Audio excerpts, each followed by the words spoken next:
I often crib about how economics and public policy are not given the importance they deserve. We hear vague jargon, we hear terms like fiscal deficit, inflation targeting, opportunity cost, price controls, and we think, hey, too boring for us, doesn't affect our lives. Often, if we take a position on any policy, we may do it simply based on which political party we support rather than the policy itself.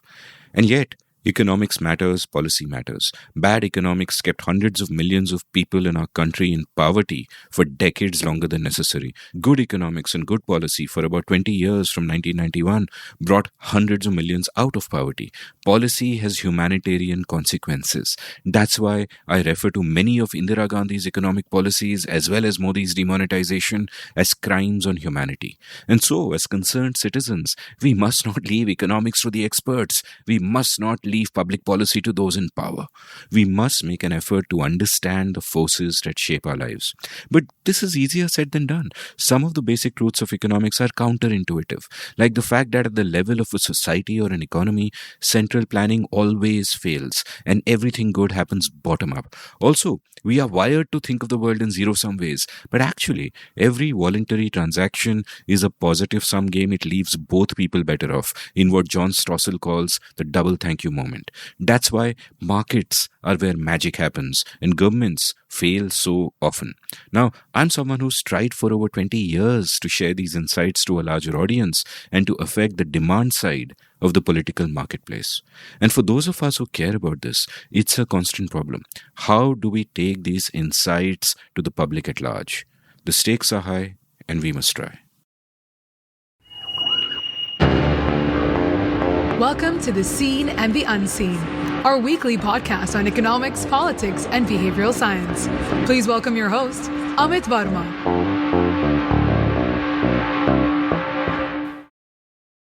Welcome to The Seen and the Unseen. My guests today are Khyati Pathak, Anupam Manur, and Pranay Kotasane. Together, they've written a marvelous book called We the Citizens, Strengthening the Indian Republic. You could call this a book of comics or a graphic novel. Essentially, it features the illustrations of the brilliant Khyati Pathak with texts and storylines by all three of the co-authors. And the purpose of the book is to make the basic principles of public policy and economics easy for everyone to understand. And boy, it succeeds. Any kid can pick this book, lose herself in the storytelling, and come out a smarter person and a better citizen at the end of it. So I recommend you buy multiple copies of this book and share it with all your friends. It's sensational. Pranay and Anupam work at the Takshashila Institution. Pranay has been on the show many times, so you know him well. And Anupam has been on it once before as well. Khyati makes her debut on the show, but podcast listeners would know her as a co-host of the great Hindi podcast Pulyabazi, along with Pranay and Saurabh Chandra. We are all kindred spirits, so naturally this conversation had to happen. But before we get started, let's take a quick commercial break. Hey, the music started and this sounds like a commercial, but it isn't. It's a plea from me to check out my latest labor of love, a YouTube show I am co-hosting with my good friend, the brilliant Ajay Shah. We've called it Everything is Everything. Every week, we'll speak for about an hour on things we care about, from the profound to the profane, from the exalted to the everyday. We range widely across subjects and we bring multiple frames with which we try to understand the world. Please join us on our journey and please support us by subscribing to our YouTube channel at youtube.com/Amit Verma, AMITVARMA. The show is called Everything is Everything. Please do check it out.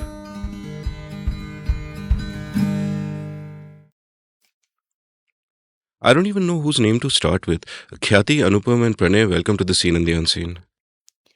It's our pleasure being with you on this show, Amit. Good to be back again. Yeah, I've been here so many times, Amit. This feels a little bit like a classroom that I greeted you one by one and then you're all replying one by one. And Present, sir. yeah, मुझे लगता है कि मतलब कि अभी attendance देना पड़ेगा. And so, Khyati, you're here for the first time. Yeah. And let me inform my listeners that Khyati has, though she's never been a guest on The Seen and the Unseen, you've been an illustrious part of my journey because one of my most memorable episodes with Mukulika Banerjee was illustrated by you. And Mukulika loved the illustration. So thank you again for that. That was wonderful. You know, I'm not going to dig into Pranay's life at all because he's been here on so many episodes. He went to university on the beach. Everybody knows everything about him. But I want to dig into, the backstories of you and Anupam a bit more. But I want to start with you, not with backstory, but something you just mentioned that you're learning the piano. So tell me a little bit about, your approach towards learning. And what I found intriguing was you're learning with your daughter. So you're both kind of learning together. So how does one learn? Because there's an interesting thread I came across on Twitter yesterday, which I'll link, which speaks about the different ways of learning something, the frameworks you built for it, and etc. etc. And I also wonder about it because sometimes, like to take the guitar as an example, some people learn the guitar when they pick it up and they'll learn a few chords and they'll play a few popular songs because they've learned the chords, and then later they get more advanced if they want to, but they've got the immediate gratification, while others will do the boring, hard first principles work of learning scales and all of that. And at some level, I'd love to know your insights on learning, because in a sense your book really incorporates the experiences of all three of you with regard to how people learn public policy. Incredibly difficult subject, and your book just makes it look easy in terms of the clarity and the structure you've set forth and all that. So how do you think about learning in general? Yeah. Before I begin to answer that, I want to say that I have been a listener of the seen and the unseen for such a long time, I think. And in fact, listening to this show has been a part of writing this book, because I was listening this, and it was a part of the process of writing the book, and it used to put me in a place where I used to feel ki now, yes, I'm ready to write it. So, it was a pleasure for me to be able to make that illustration. Thank you so much. I'm so honored. Yeah. So, yeah, about the process of learning, I think I like the challenge of learning something new, and I like to feel that, like, with every small step that I finish, I feel a sense of accomplishment, that I have done something which it's like a small skill that I've learned which I did not have before. But I do like to learn things in a way that, I think there are multiple ways of this, and you probably do not follow the same process for everything that you learn. Some things I want to get this thing done, so I need to learn this quickly, and then you get it and you get your project going. I have done a lot of learning in that format also. And then there is some learning where you see that you just want to learn it for the sake of learning that thing, right? I think learning music for me is probably in one of those genres which I'm just learning for the sake of learning music. I don't think that I will ever become like anything bigger in that, but it's a skill that I feel like it's going to bring joy to me if I do it. And I also like the idea of, I actually started learning music because I like the idea of reading music. I think that it's almost like a superpower, and reading music is like a universal language. And when I saw my daughter was actually learning music from this very her teacher is quite young. She's like 24, 25, very energetic and very interested, enthusiastic person. And she would, every time I would give her a new music, I would sometimes give her a new song. Maybe it's an Indian song, and my daughter's teacher is actually a Chinese person. So she has never heard that song, but she can play Kal Ho Na Ho just by reading it, and she will not take even like 5 minutes for it. She would just read it like we read a newspaper. So she would read and she would just play. And I feel like this is a superpower to have, right? That gives you accessibility to music from all kinds of places, and all, not only time and space, because any geography, 500 years ago, the song, you have never heard it. Nobody in the world has heard that song, but as long as it is there in that notation, it can be read. And I found that to be an interesting thing, that I want to get to that. I think it's very difficult. So I am trying to learn music step by step. So very few adult learners actually go through the exam process, but I'm going through that because I feel like I want to reach that, and that I will not learn by just learning pop music and stuff like that. It will only happen, you read ABC of music and then you practice enough that it gets implemented in your mind, that you can read that note and you know this is this. So I want to do it for that sake. So yes. But yeah, same. There are multiple ways of learning things, but this one I'm taking a longer approach because I'm doing it for the sake of it. I mean, for the sake of learning this thing like this. Yeah, I love that. So I've set two targets for myself, which is to learn the guitar and to learn coding or computer science. I took up Harvard's iconic CS50 course, and I bought a guitar. And I had bought a guitar when I was a teenager, but my attitude was terrible. I wanted instant gratification. Everything had to be fast, and I was like, I pick it up, and I'm, why is music not coming out? And now I have the same kind of approach as you, that I'm never going to be a musician, but I just want to do it for the joy of it, and I want to learn it properly. Like, I don't mind putting in the hard yards, and you practice your skills scales and you learn the theory, and it's the boring stuff that actually fascinates me more, because mastering the boring stuff is what leads to sort of actual mastery, intuitive mastery later on. So Anupam, let me turn to you and ask you about your thoughts about learning, like especially the one subject of which you have deep knowledge, and I'm sure there are others, so feel free to share, but the one subject of which you do have deep knowledge is economics, and extending from that into public policy. Now, when one learns a subject, say you go to college, you're doing your education, etc., etc., typically what happens is there is a textbook, the textbook has a format. Our textbooks tend to be hopelessly out of date and completely horrible, which is why I'm really glad I didn't study economics in college, because God knows what it would have done to me. And then later on, there comes a moment where you learn enough to be able to see the bigger picture, to be able to go beyond the jargon and the techniques that might be taught to you, and actually be able to see, the broader view of what the field is, and relate what is otherwise only in textbooks to the actual real world. So tell me about your journey of learning in that sense, because I'm guessing that your journey through learning also taught you how to teach later on.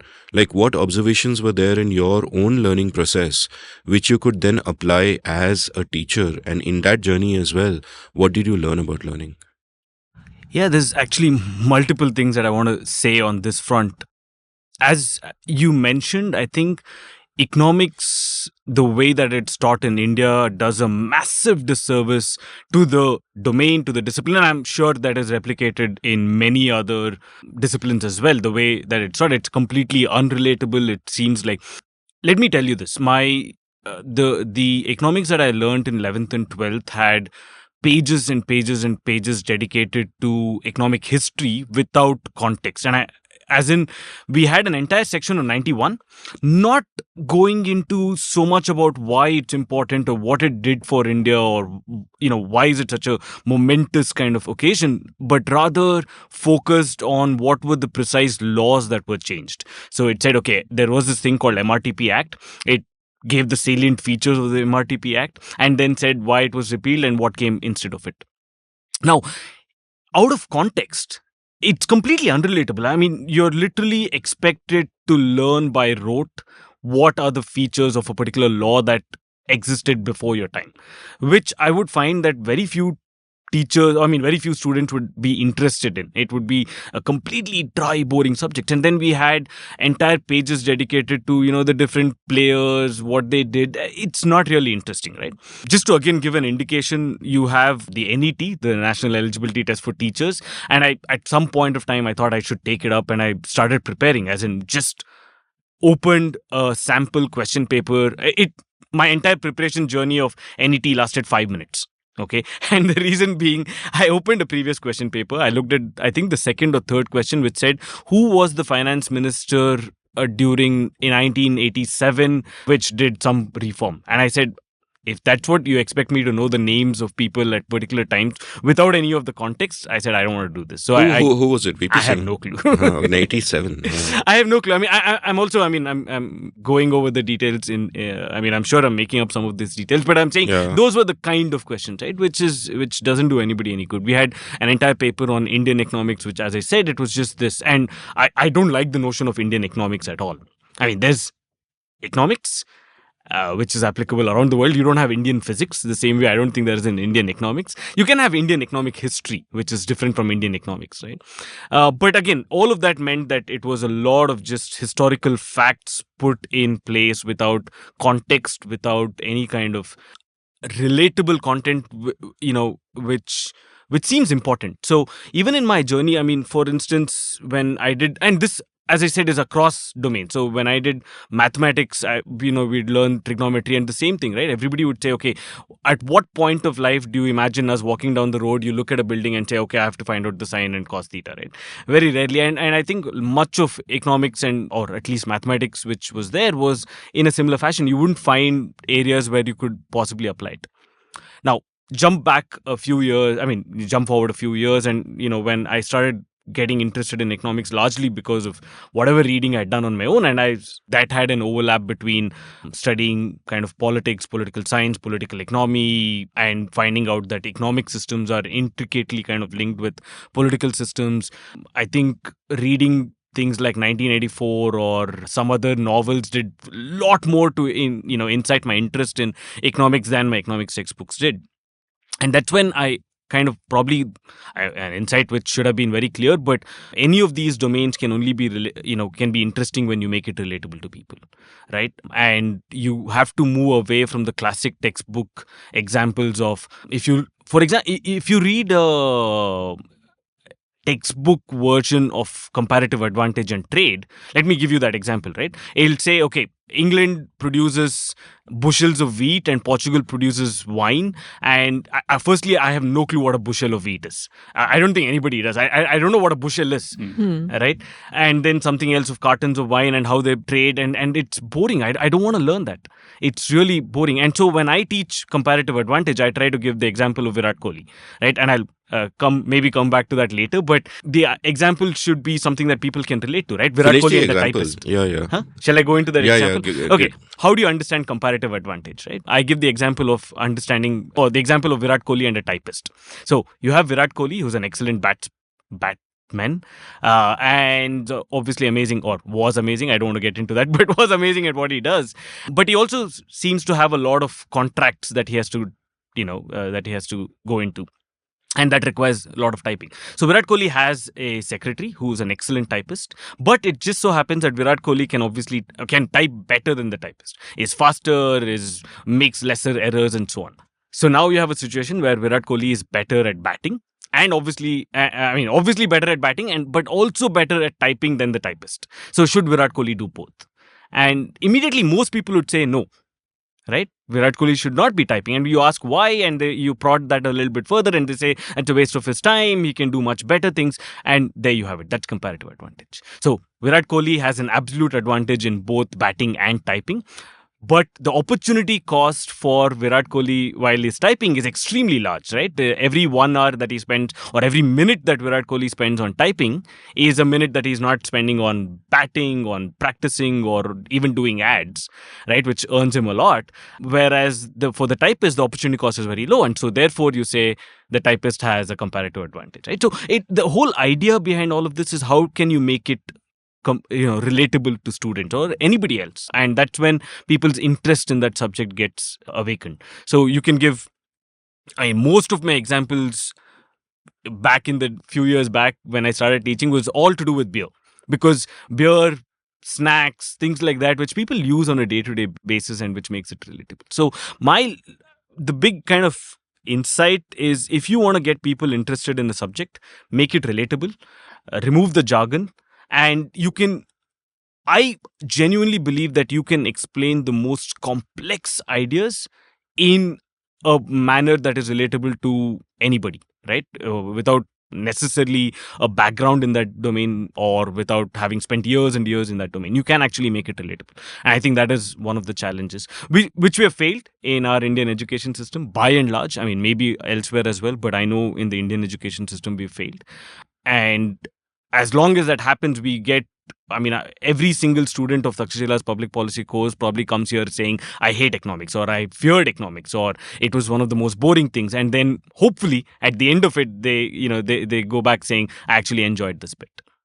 I love the way about, making it relatable. Like, I'm reminded of, have you heard of this 2-time Bastia Prize winner named Tim Harford? Yeah. Yeah, Tim Harford. Yeah, I won it once, but I won it twice. I was the first person to win it twice. Tim was the second. Okay. So Tim wrote this great piece circa 2005 called Trade Deficit with a Babysitter, right, where with this beautiful example that I have a trade deficit with my babysitter, I only consume services from her, she buys nothing from us. Yeah. Now, is a trade deficit bad? And I thought that was a brilliant way to make a point that there's nothing wrong with the trade deficit. In your book, you've changed it to tailor, I think. There's a tailor that somewhere... Barber or tailor. I think it's a tailor. That all the time with my students saying, I have a trade deficit with my barber and I'm absolutely happy to have that trade deficit. Yeah, so I think Khyati, while illustrating that, turned barber into tailor. So, yeah, we have a barber and the tailor both, I think. Oh, you have both of them. Yeah, I remember the trade deficit line in the context of a tailor, and I find that so important, and I also find it interesting, that revealing, in fact, that you mentioned that 1984 and reading books like that was one way of you to understand economics better and apply it to the real world. And I think that is so true. Like, I think of economics as the study of human behavior. It helps our understanding of the world. 1984 has such a fundamental book about power and oppression and freedom. And those are the concepts at the heart of economics. So, like, I totally get that. And your book is also just incredibly relatable throughout. Pranay, let me sort of turn to you that in the context of teaching, like you began as a student in the sense you did one of the Takshashila courses, and then you and Anupama spent all these years teaching. And what are the sort of broad lessons that you think you learned during this time of teaching? I mean, it's very easy, for example, to say, Kiki, make it relatable, and we'll use Virat Kohli as an example. And that's great. And I'm assuming it sounds obvious, but I'm sure you arrived at it after a period of time. But a lot of what you guys teach, the fundamental concepts, are actually pretty counterintuitive, and people would have come here with biases against them. Like, the state is not the solution to everything. That spontaneous order cheese hai, invisible hand kaise kaam karti hai, the positive sumness of things, where I noted you quoted the John Stossel's double thank you moment in the book, which I always talk about. So more power to double thank you moments. So tell me a little bit about your learnings of how to teach, because one of the things that Takshashila has been pretty remarkable at, it's like mind-blowing when I think about the number of students you bring out, is that anybody who's somebody smart in the public policy community has come through you guys. So what has been your approach towards teaching, and what are your learnings? Yeah, I think a few of them. One, I'll illustrate with an example, since Anupam is here and we always say bad things about him in his presence, but I'll say a good thing for a change. So what happens is many of our students now are serving colonel level officers in the armed forces, right? And they are great at the things that they are supposed to know when they are in the armed forces, but economics is something that very few of them have an experience of, right? So that is the thing that hits them the most, right? The most counterintuitive insights are from economics for many of them. And when they first realize that this is going exactly opposite to what their instincts are and what they have learned, it hits them the most, so they are really surprised at that, and they really resist what we discuss. But 6 months later, after the course, the only teacher they remember from the course is Anupam, many of them, because that is what they take away, that this was a blinding insight that I hadn't even thought of, and you really changed the way I think about the world. And that often comes from what Anupam teaches rather than what we teach on the public policy framework side, etc. So that, I think, is one idea which comes from economics, right? The power of economics and the power of good economics teaching, which Anupam does. So that is one idea. The other thing, I think, from my experience, I have learned broadly three things. One is not to look down upon the people whom you are engaging with, right? So for us, it comes easy because we say that very clearly. None of us at Takshashila are experts. So we are all learning. Probably we are just ahead in that journey, in that learning journey, because we have read a few more books and we have interacted with a few more people in this community. That's the only single difference. So once you take that out, then it is not very difficult. So you just take away that difference between the learner and the teacher. We are all learners. So once you start from that position, it becomes easier. Second, apart from teaching in the class, a lot of it matters about what the reflection happens after the teaching, right? So that's why what we do is, after the webinars get over, we also have a very active learning management system or a chat community where we are always discussing things. Sometimes we have tried to do AMAs also, and that sort of helps in bridging that gap, because teaching is not just about listening and responding, but also how do you reflect on it, how do you discuss it later on. So that is another thing which has big impact. The next point on this is, I think grammar is important. Based on what Khyati also said, I think learning grammar for any subject helps. It can sometimes be boring, but unless you have that vocabulary to discuss, these are the foundations, right? Unless you discuss the foundations, it doesn't help application. So the example that I bring is when you're learning languages. If you know the grammar of any one language well, you can learn another language also very easily, even though the grammar structure might not be same. But the fact that you have that vocabulary, you know what are the kinds of elements of a sentence, those are the same thing, so that applies, and it's a transferable skill to other languages. So again, learning grammar can sometimes be boring, but it is supremely important. So that is again something we stress on, building the foundations. The last point on this is the difference between domains and disciplines.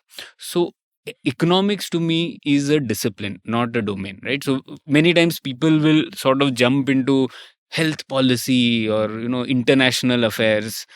To me, they are domains. So there are blinding insights there as well, but not as many as there are probably in economics and psychology or others. So if you are well versed with some of these core disciplines, I think you can also excel in those domains.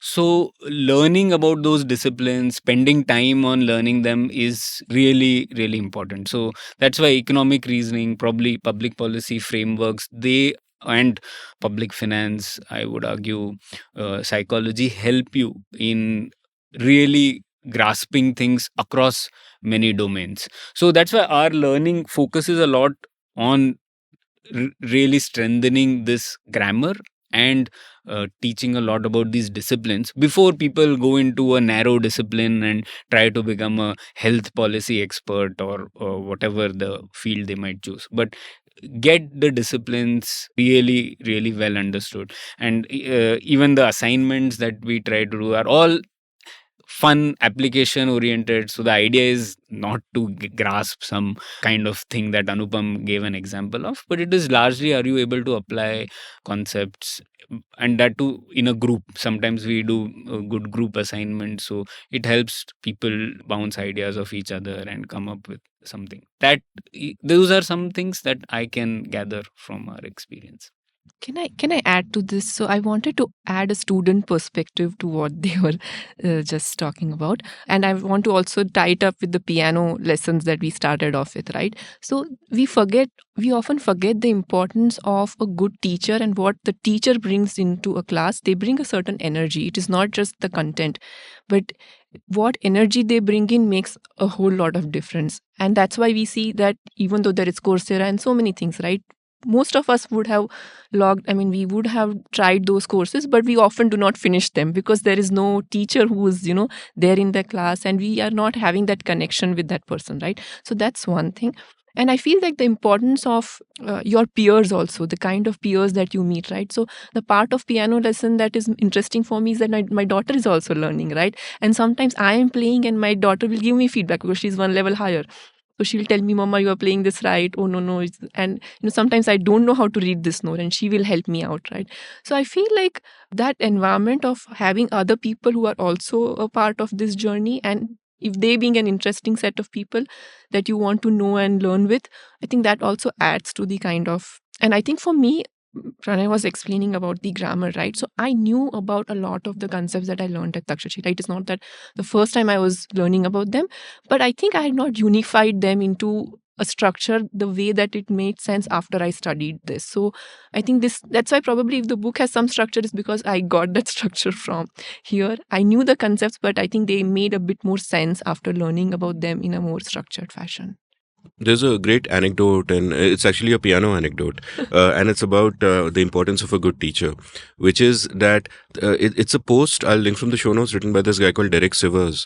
So Derek Sivers is known for a lot of things, but one of the things he is a musician, and he had gotten admission to the Berklee College of Music, which is like the ultimate place you can go to learn music. And very randomly, he happened to call a studio for some other random chota mota work, and the guy who picked up did small talk with him, and he mentioned that, I've got admission to the Berklee College of Music, I'm going there soon. So that guy said, okay, so I have been there, and I have also taught there, and I'll tell you something, why don't you come and meet me?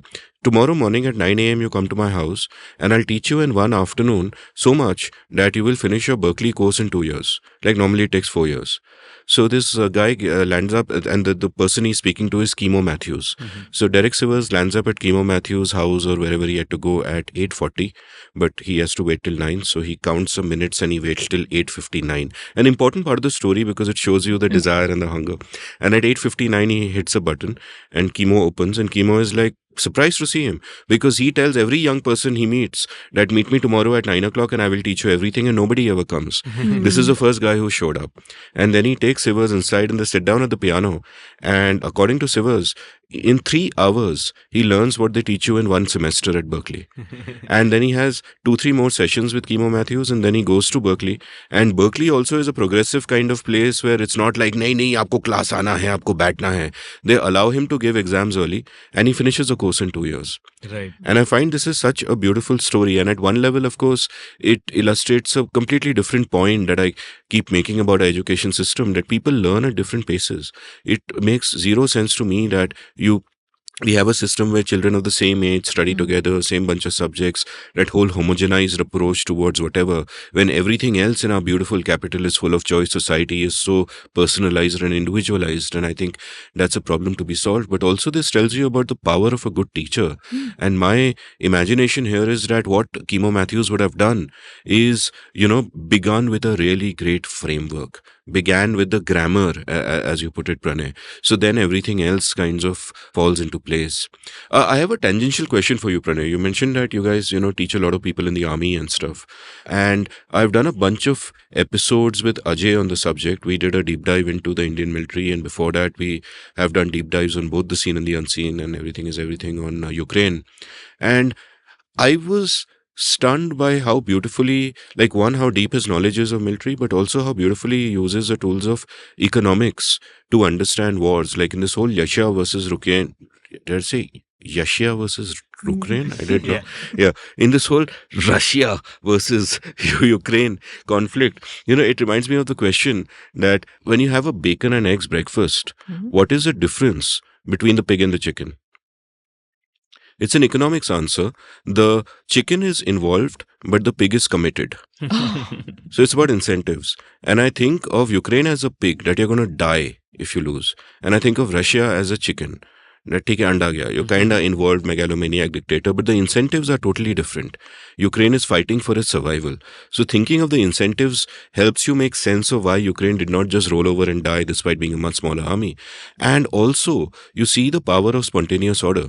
Like Russia was functioning in a very dysfunctional top-down way, like a moribund large organization. And Ukraine in their early days, structure had broken down. So they actually they programmed an Uber for artillery, where they built an app by which you could figure out where the optimal use of artillery is and where the supplies are from, and they essentially put together a working market system from the bottom up without any general directing that, send me the requisition and blah blah blah. So do these concepts of economics, do they play a big part in your defense studies, and are they also percolating down at the army levels? Because my worry sometimes about the Indian army is that it's such a large organization, and large organizations tend to become ossified and bureaucratic and hidebound and conventional and think in all those old ways. So for me, it seems like an incredible experiment that a lot of the senior officers there actually come here, and like you're saying, they remember Anupam most fondly because he blows their mind the most, right? That's what I'm hearing. So what are your thoughts on this?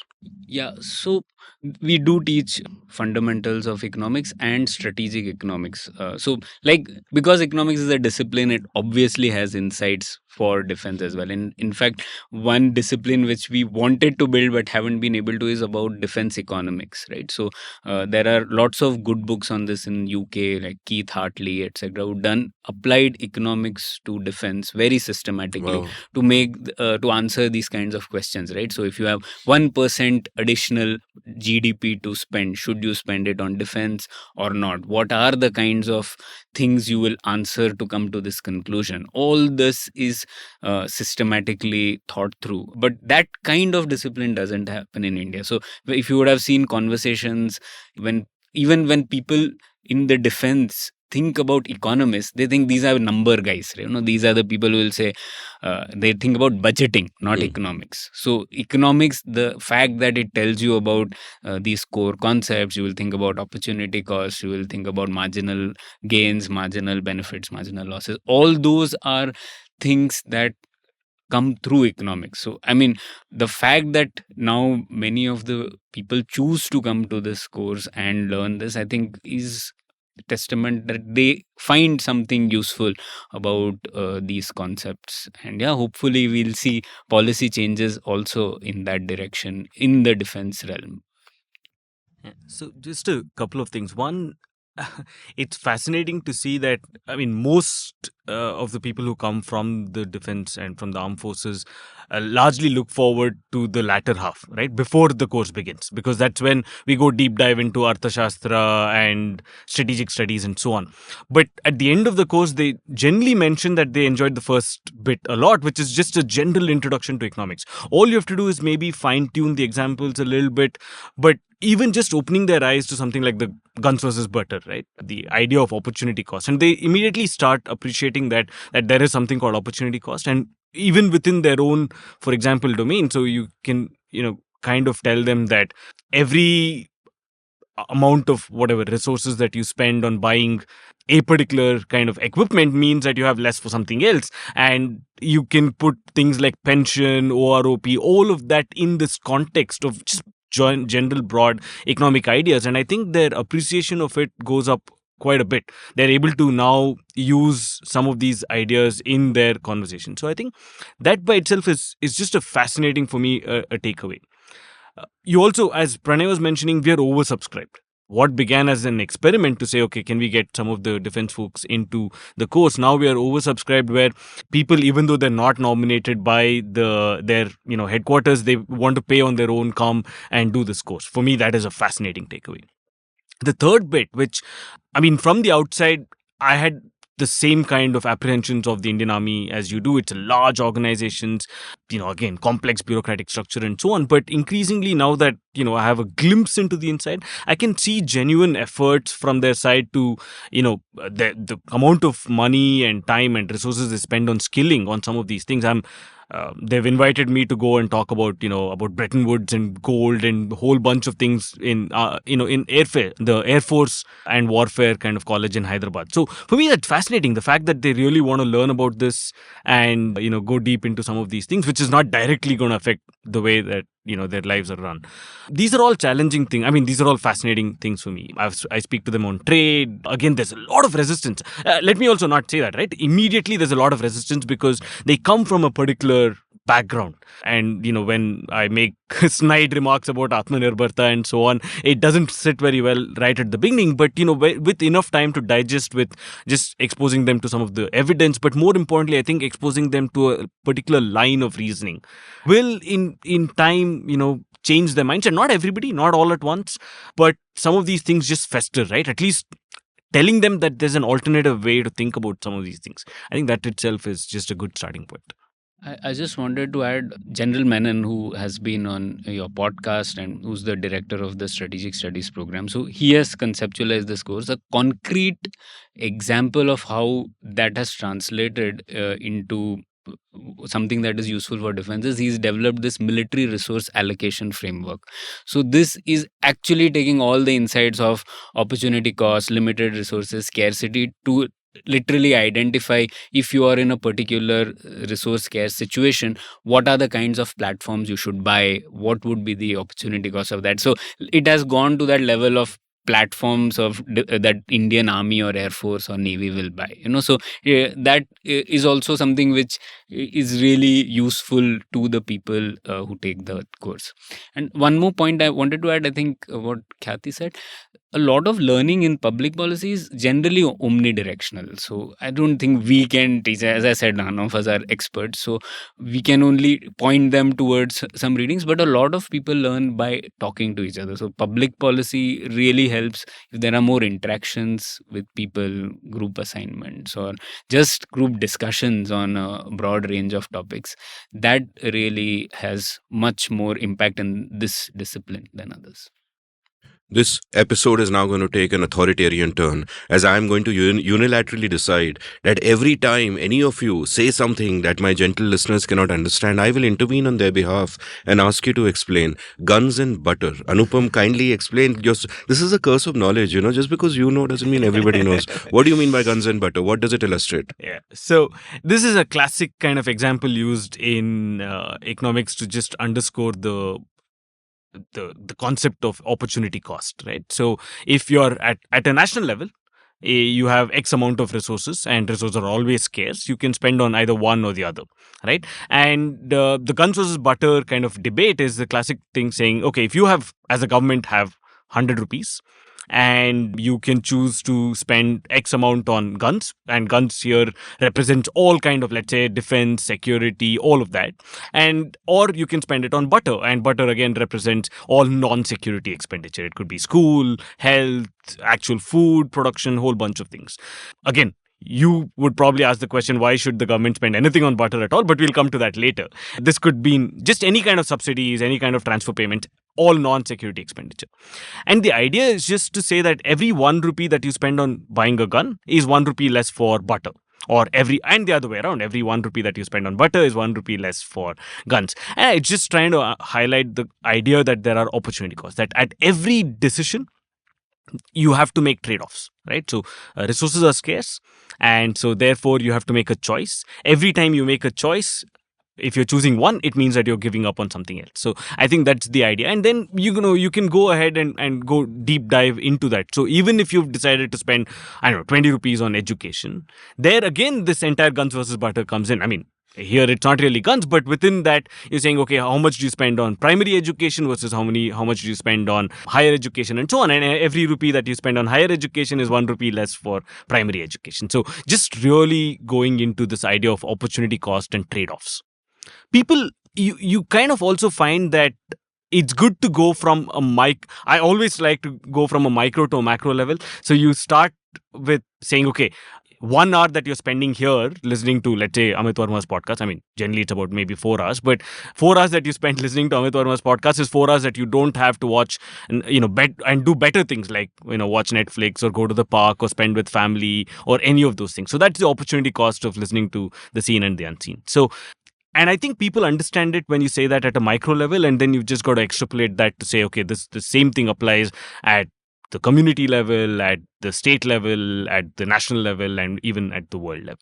And greater teachers than you have been talking about opportunity cost. Kishore Kumar himself, I remember I used to edit this section for Pragati called Household Economics, and I had once written a column explaining opportunity cost from Kishore Kumar's famous song from Golmaal, Aane wala pal jaane wala hai, ho sake to isme zindagi barsa do. Right? Because time is scarce, and what you choose to do with your time, you're giving up on a lot. So everyone who's listening to this, let me thank you for listening to this. So my thanking you is perhaps a waste of time. I also want to correct Anupam a little bit and say that every hour of the seen and the unseen that you are listening to is 1 hour of mindless chore that you could have done. You can just convert it into a slightly more useful time, right? Yeah. So Magnificent. I cannot do any of my chores, any of my dishing, washing, and that all that I do at home without listening something, because those things are mind numbing for me, and I feel like, okay, if I'm doing this, then I'm probably doing something productive at the same time. So you're just being nice to the host, No, so that I'm he not. doesn't throw you a I was just curveball. thinking, baskar pagli rulayegi kya? But I want to talk about opportunity cost only and turn to you, Khyati, and ask all of you, in fact, about how the thought for this book came about. Because it's a very sort of unconventional sort of thing for you to do, because it's like a long haul project. It involves detail. There is no immediate gratification in the sense you must have done this for months and months.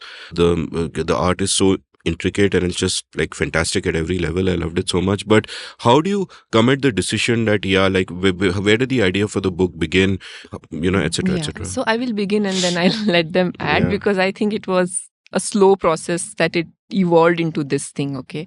So before actually I joined the GCPP, I was already making some comics on related to politics, and I was making my own sort of personal political comics where I was talking about feminism and environment and things like that. So I knew that I like these topics and I like to convert them into something more interesting using this artwork is what works for me as a medium. But then when I was trying to make commentary about politics, I thought that I don't know enough. How can I make so much commentary about it without really understanding it so well? So I should learn something. So that's where. So idea of this was key. I want to use this in my artwork was there, but not in a very concrete way. It wasn't like, oh, I want to make a book out of it for sure. Never like that. So I was just learning from there, and as anything that I learn, I get very excited about doing those things. And if I'm doing it, I tell myself I have to do it 100%. So it's never like you don't do 80% of anything. You have to do 100%. So anyway, so I did it with because I was enjoying it. And by the end of it, it just came to me that, this sort of 10 panel comic came into my head. This whole comic, that the whole course that I'm studying about can be summarized into these small lines. So then I just wrote them, and then I spent a couple of days making that comic, and I honestly had no idea what they're going to do with it. I took the liberty of drawing their caricatures in it, and I sent it to them saying, say hello. And I did not post it somewhere else because I wasn't sure if they would like me posting their caricatures and stuff like that. So I just sent it to them saying, hi, this is what I learned, and I thought I wanted to make this, so I made this. And from there, I think they enjoyed it, they liked it, and they said, oh, this can be an interesting way to teach about public policy, and we can make it into something else. So that's where the idea began. But even at that point, Pranay had said that we can make it a book, but I think it wasn't very clear in my head, at least, that what kind of book this was going to become, right? Because I was thinking, what will they do with this? Would they use it as a textbook for, what was the purpose of this book? So I was thinking still in that sense.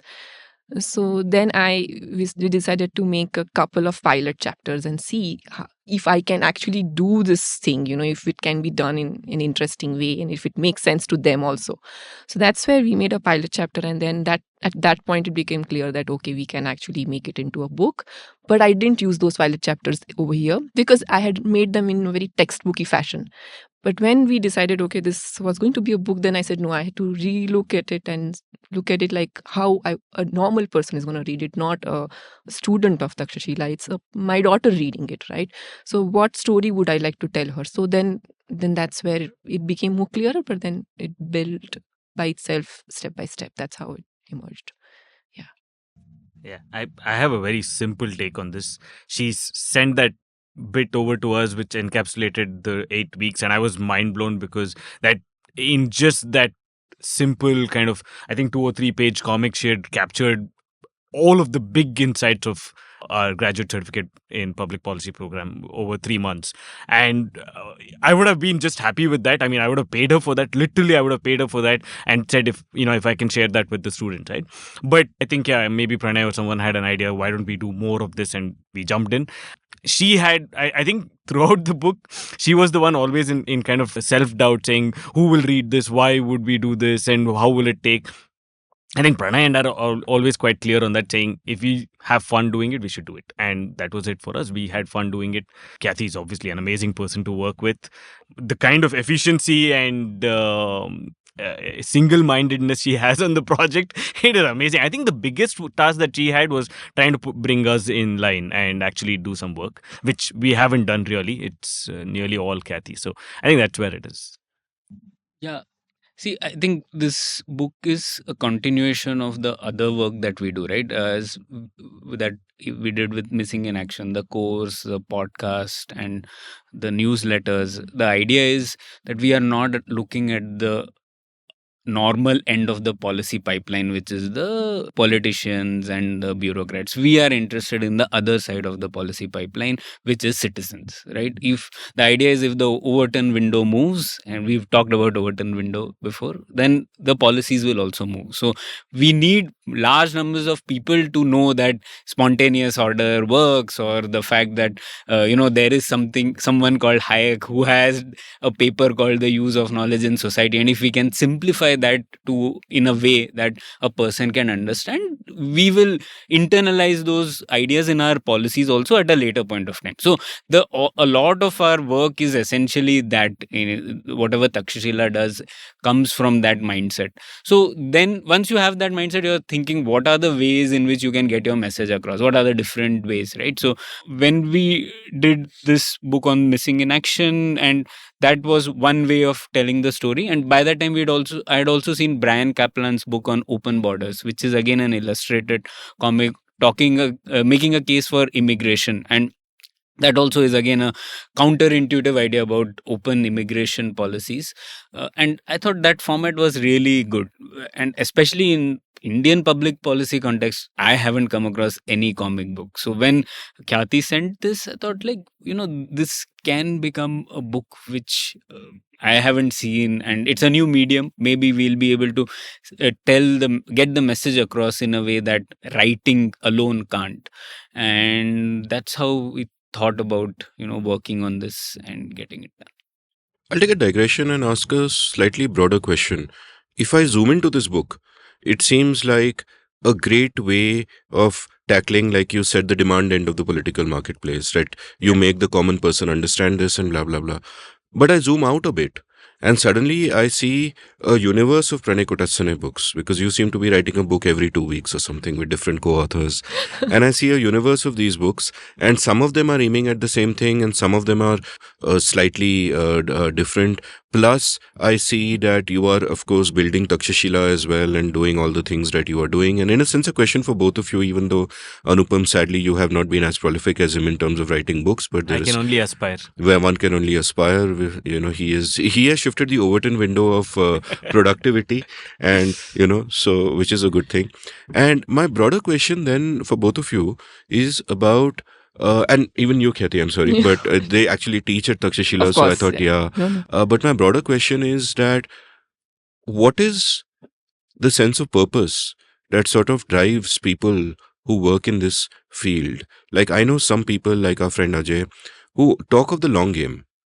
And, Ajay will say random things like that, iska result 50 years baad mein aayega. And, or this is a 30-year project.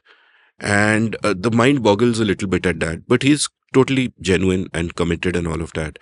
And I want to see the bigger picture. I see the smaller picture of this particular book, and it's a wonderful book, and we'll talk much more about it.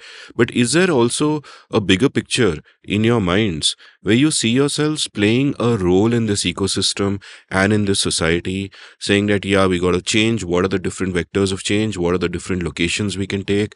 What is the difference we can make? What should I optimize for? So do you think in those terms? Or am I overthinking it and you just, follow your heart? How does it work? Yeah, Amit. So this is a existential question, which maybe it scares me even when I'm thinking of answering it. But I'm going to actually quote our dear friend Nitin Pai on this.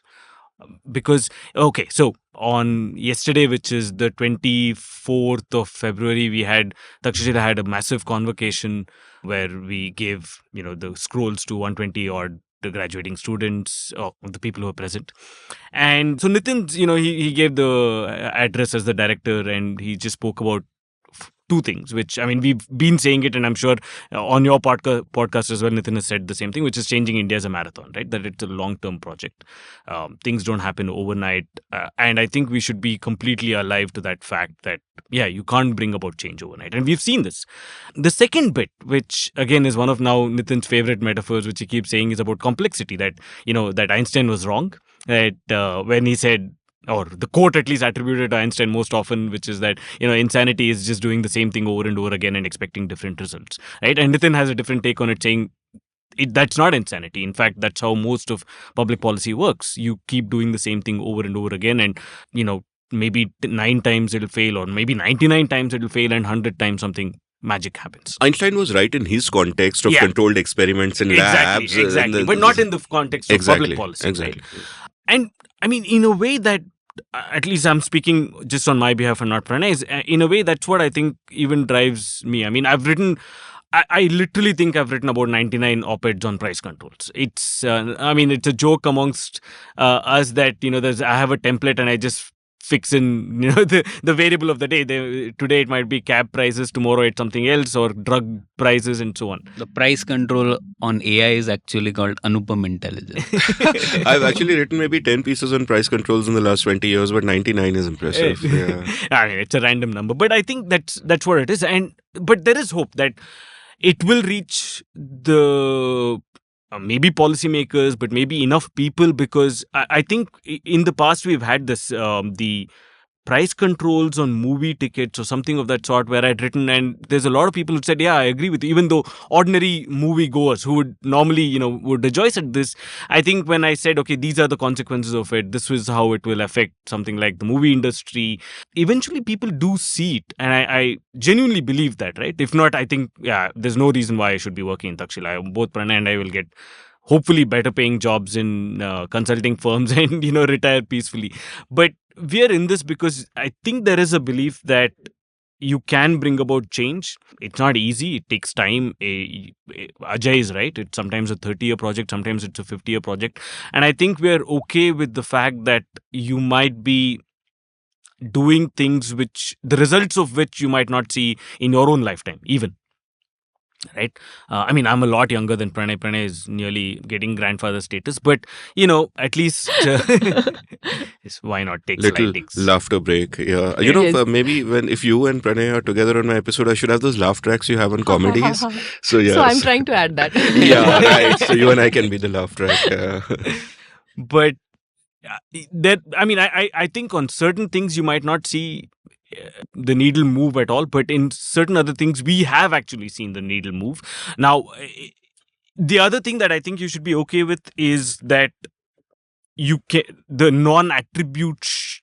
attributable nature of all of this. I don't know what the correct noun form of it is, but yeah, you might see certain things change. You have no clue what role you played in it. I think that uncertainty sometimes might be unsettling because you don't know the fruits of your action, right? The end result of your action, whether somebody's actually taken it, not taken it, somebody else might have played a role, we don't know, but it's okay. So I think there's two things that should drive you. One, genuinely that you care about that at the end the nation is better off. I mean, I know this might sound like a grandiose thing, but I genuinely believe that if I didn't, I wouldn't have been in this profession. So seeing that change happen is important. Whether you played a part, not played a part, something else happened, I really don't care, right? I want to see that change happen. And two, the way that I think you can pacify yourself and make yourself feel happy is that you should enjoy that. Right? Every single op-ed I write on this or podcast where I talk about price fixing or something else about economic freedom, I have a lot of fun while doing it because I believe in it, right? I'm very passionate about these things. So, or every webinar that I take, sometimes it's repetitive. That's when most teachers will tell you that, sometimes teaching gets repetitive, right? So you have to do what you can to make it fun. So I always ask provocative questions. I enjoy the feedback that I get. I like pushing back on those things. I enjoy the process of trying to persuade people on some of these things. I like getting into heated arguments about some of these things. I deliberately sometimes make extremely provocative statements, right? I start off a trade class saying Atmanirbharta is stupid. Everybody's riled up and I enjoy that energy. So, and then I go into, breaking it down and saying, okay, why should you think this way? And so on. And so I try to make things fun for myself. I was just telling Khyati before the podcast, right? I'm entirely selfish, self-driven, hedonistic economist. Homo economic. Yeah, Homo economicus. I do whatever gives me pleasure. It just happens that, I like these things. So that's where I'm at. Yeah, I think what Anupam said, something similar. I think, see, all human or social organizations are interesting, and the state is one of them. Obviously, because of the power it wields, it is interesting. And because it is India, every small organization in India will be interesting, the state even more so, right? So it gives us fun and joy to understand this beast called the Indian state? Why does it work the way it does? How is it that in many ways it has the best intentions in mind and it results in some of the most stupid policies and hurts people? So all that is just inherently fun in itself, trying to understand and make sense of this complex adaptive system called the Indian state. So once you're trying to make sense of it, I think that drives pretty much a lot of things. So I'm personally not thinking about whether this will result in a change in a particular policy domain, because as we said, right, if the Overton window moves, and it has moved on many things, right? Now people realize that markets are good. At least the fact that private sector has a significant role. I don't think 40 years ago people would have said that, right? So we have moved the Overton window in some things, and maybe we'll move it in many other things as well. So that is what drives me, like just curiosity and fun. Doing what we are doing is just enough. Another sort of tangential question, that whenever I write something on the same lines as you guys and it's counterintuitive, but people come to me later and they say, oh, I agree, or that changed my mind, my instinctive thought is that there is a selection bias here. I should not get carried away and think I'm making a difference, that these are people who were inclined to be open-minded and would have come around here anyway. Now, when I look at the broader discourse today, there's one aspect of it that just makes me super sad, and even worse, and which is that the polarized nature of the discourse in a political sense, that today when you speak of public policy, it simply does not matter what the merits of the policy are. It matters which is the party. Like, you find the entire opposition just sitting up now and supporting these recent farmers' demands for MSPs. MSPs are a disaster. We could write another book on why MSPs are a disaster. They are terrible for the nation, they're terrible for farmers, they're terrible for the poor, they're just all around bad. And many of the people in the opposition actually know this. And yet, because it is a BJP government that's on the other side, they will support these demands even though they know it is bad. In a similar sense, the Congress was supporting like the old pension scheme. Yeah. We know the OPS is disaster. The Congress knows that. Ajay tells me about how when the NPS, a new pension scheme which he partly designed, was coming about, he's had talks with these Congress people, including Rahul Gandhi, where they all agreed. There was consensus on this across Vajpayee and Manmohan governments, that you need the NPS, old pension scheme is bad. And yet today you'll have the opposition and the Congress, despite knowing that the OPS is a disaster, and could bankrupt the country, literally, fighting for it. And that makes me wonder that we are not even close to discussing these policies on their merits. It is all about which party wants to do something. I oppose Adityanath more than anyone else I can think of. But when he, got rid of those labor laws, I was like, yes, those labor laws were horrendous. They hurt workers more than they helped them. But the whole thing was seen through a political prism, and all of Twitter was up in arms and, oh, how can you do this? And they haven't spent 30 seconds thinking about the policies themselves or understanding the history behind it. So, in this context, do you feel that it makes your job harder? Because I think to some extent this is a recentish development, this increasing polarization. And also when you talk about the needle moving, I'd like to ask all three of you, if you can think of examples of that, and especially you, Khyati, because as you've done this book, I was about to say written. Is it fair to say you've written this book? Drawn, whatever. Written, drawn, everything. So as you guys have created this book, people around you, your daughters would have seen it, your friends would have seen it. How have they reacted? Is there a sense like what I look for is, and what I think you guys provide for a lot of people, and this book will certainly provide for anyone who reads it, are those light bulb moments where, something goes on in your head and it never goes off again. You flicked a switch, you've got an insight, it never goes off again. Once you get positive someness, you get it. It's never going. So can you give me examples from your experiences of when the needle has moved in that way? Shall we start with the first question on just the polarized nature and so on? I remember that almost every webinar of mine, I start off by saying that I'm an equal opportunity offender. So we are discussing public policy. We give all of those disclaimers because I don't want it to get caught in a political discussion, and that's just a downward spiral. Once you start discussing personality, so we say that we're discussing policies, not personality, and so on. And I think I genuinely think I'm an equal opportunity offender. And as you say, I mean, so, when you were talking about political parties, I don't think I expect anything else from them. I mean, Congress, for example, will oppose MSP, or will oppose the reduction in MSP, because that's their nature. I mean, they have to be the opposition. That's what they say, and we can discuss about the the sad state of political affairs later. But I think I blame the academics slash at least people with some kind of intelligence and who understand these issues. I blame them when they take blind sides just based on their political persuasion, and I've many examples of this. So there are a lot of noted economists, for example, who sided with the farmers, saying you should not remove MSP. Now you can blame the process under which this was carried out. Exactly. Some of the farm laws were carried out, but opposing the farm laws themselves, which were a reform, it was just it was harebrained to oppose something like that.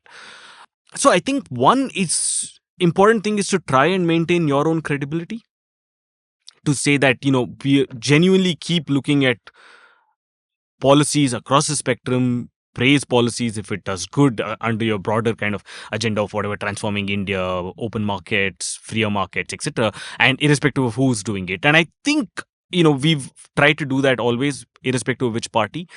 So while we were obviously absolutely critical of demonetization, I mean, whereas we'd say, okay, GST was good. Not the way that it was implemented with the 20,000 slabs and all of those things, but the idea of a unified tax system is good. So it happened more or less at the same time. You say, okay, now how can we concentrate on improving the GST, right? On having fewer slabs, lower rates, broadening the base, all of those bits, right? So focus on that. So I think one of the things that you have to do is try to maintain your own credibility. Keep talking about policies. Keep talking about policies as objectively as possible, analyze them as objectively as possible. Do not get caught into traps. Even while you're writing them, don't bring in personalities. Don't say, this policy which was done by Modi is bad, right?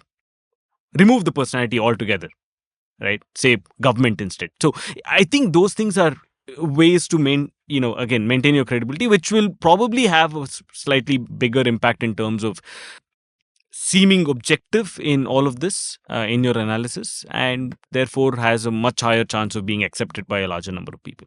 And I think this is also where writing in popular media is important when you're trying to reach out to the broader base, right? So while of course you'll have some people completely shut off, saying I don't care, whatever you say, it doesn't matter, they see you either as pro or against.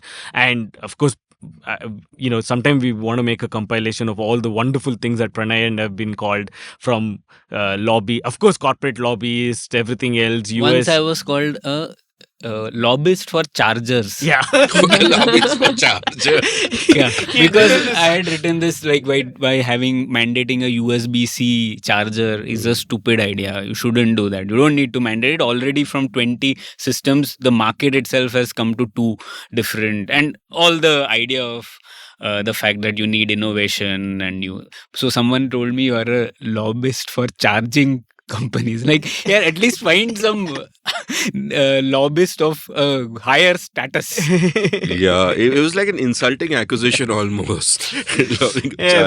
We've been called all sorts of things, from communist, right wing, left wing, everything else under the sun. Now, while that is the sad part, but I want to flip it on the other side and say that you're able to reach a large number of audience, and I genuinely think that at the margin, you are still able to persuade some people, saying, oh, maybe this is not the best move, or maybe this can be improved in this particular way. And therein lies the hope. We'll come to the specific examples of the needle moving, but this is just my take on. I think there are 2 different problems. One is at the demand end, one is at the supply end. So at the demand end, actually, I think, yes, there is polarization, but you look at it from a different perspective, right? 15 years ago, we used to say that the middle class is apathetic. They are not interested in politics. No one is going to vote. That was the common refrain, even though India's voting percentages are okay compared to many other democracies. But that was a refrain. So now we are talking about exactly the opposite thing. Everyone seems to be interested in politics and what they are doing. So which is the better equilibrium? I think this is the better equilibrium. Lots of people are interested. Sure, there are many people who are louder, who appear to be polarized, but as Anupam was saying, change happens at the margin. So obviously there are many people at the margin as well. The fact that people are interested in learning about public policy more than they were 10 years ago is itself testament to the fact that more people want to know what is the grammar of government action, why does it happen, so on and so forth. So as long as you are able to convince the people who are at the margin, willing to know and get equip themselves with the fundamentals, I think we are on the right track. And I see that this is a better equilibrium than the equilibrium which had apathy there.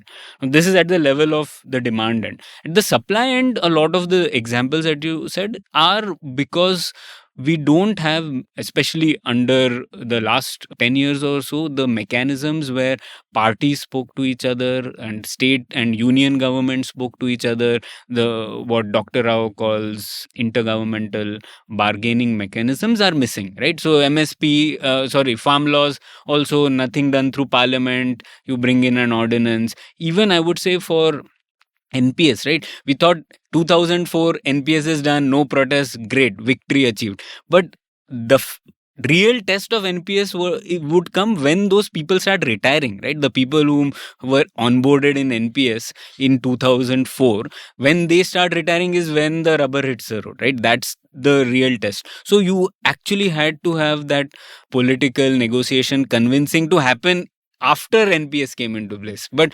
which government was talking about it? Were there talks done between Congress and BJP and the many parties that why this is required for India's future? I don't think that negotiation happened. So a lot of the things are at the supply end are because of the way the policies have been implemented without thinking, without aligning cognitive maps, right? Without at least getting people who think they are going to lose on board in one way or the other. That is an important part of politics and policy, which we didn't do.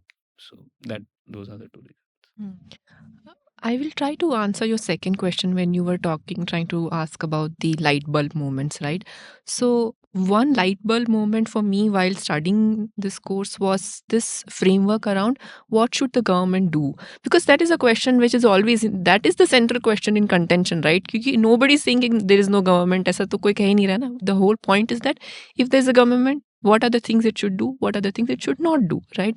And all the fight is around that. But how do we think not only specific to an issue, specific to thinking in terms of, okay, what is this structurally? Is this structurally this kind of market failure? Then the government can do this, okay? And everything that is a market failure should also, is not necessarily that has to be solved by a government intervention of this type or that type, right? There are different kinds of interventions that can happen. So that framework was interesting for me to understand, because what happens often in India is that when something is not working, as citizens, our first impulse is to ask that the government should fix this. And recently, this is a very recent example that happened in one of the WhatsApp groups that we are part of, where people were supporting this new rule that had come up that in Maharashtra or in Mumbai, I'm not very sure of that, I think it's the whole of Maharashtra, the primary school should begin from 9 a.m. only. Right? And a lot of people were actually supporting that, saying that, oh, this is a good this thing that the children will get more time to sleep, because some schools begin at 7 a.m. in the morning, especially in Bombay, where there's a sharing of schools, where in the morning shift there is the primary school, and then the second half it is a secondary school, right? So some children have to wake very early, and children need more sleep. Yes, children need more sleep, and so they can go to bed early also. And there are many, that's something that the parent can take care of. It is their responsibility, right? And let the school decide what is the time that works for them in that locality, in the specific location that they are existing. Why is this mandate even required? there are some mandates that are required that the government should be making about what a school should do versus what it should not do. But this is not one of them, right? And and people were supporting it because they agreed with the decision, right? But I may agree with this idea that children need to sleep more, but I do not agree with the idea that the government needs to mandate that. If I as a parent like that school should begin at 9, then I will send my school to my child to a school which begins at 9, right? Government doesn't have to make that decision for me. I think this is like, this kind of examples are like there everywhere around us, and I feel like just thinking about them in a more structured fashion can help us come to a better answer on why we should let government rule everything in our life. Yeah, and this is actually a beautiful nuanced point in the sense that I've often said that India's number one religion is not Hinduism, it's a religion of government. Ki, the state will do everything, koi bhi problem hai. And my point is that when the state passes a diktat, do not think of, whether I agree with that, children should sleep more. But think of the principle that coercion is being used. Do you want it to be okay for the state to use coercion in this way? Whether or not you agree with this issue, because then that coercion is going to be used in other ways, and we need to think broadly. So a few quick responses. One is, Ajay and I did this episode on the farm laws, which kind of elaborates on the point you were making, Anupam, how it's, good economics, but terrible politics in the sense that they didn't, ordinance kiya, they didn't put the processes in place where they were consulting everyone, and they treated the protesting farmers with such disdain and arrogance.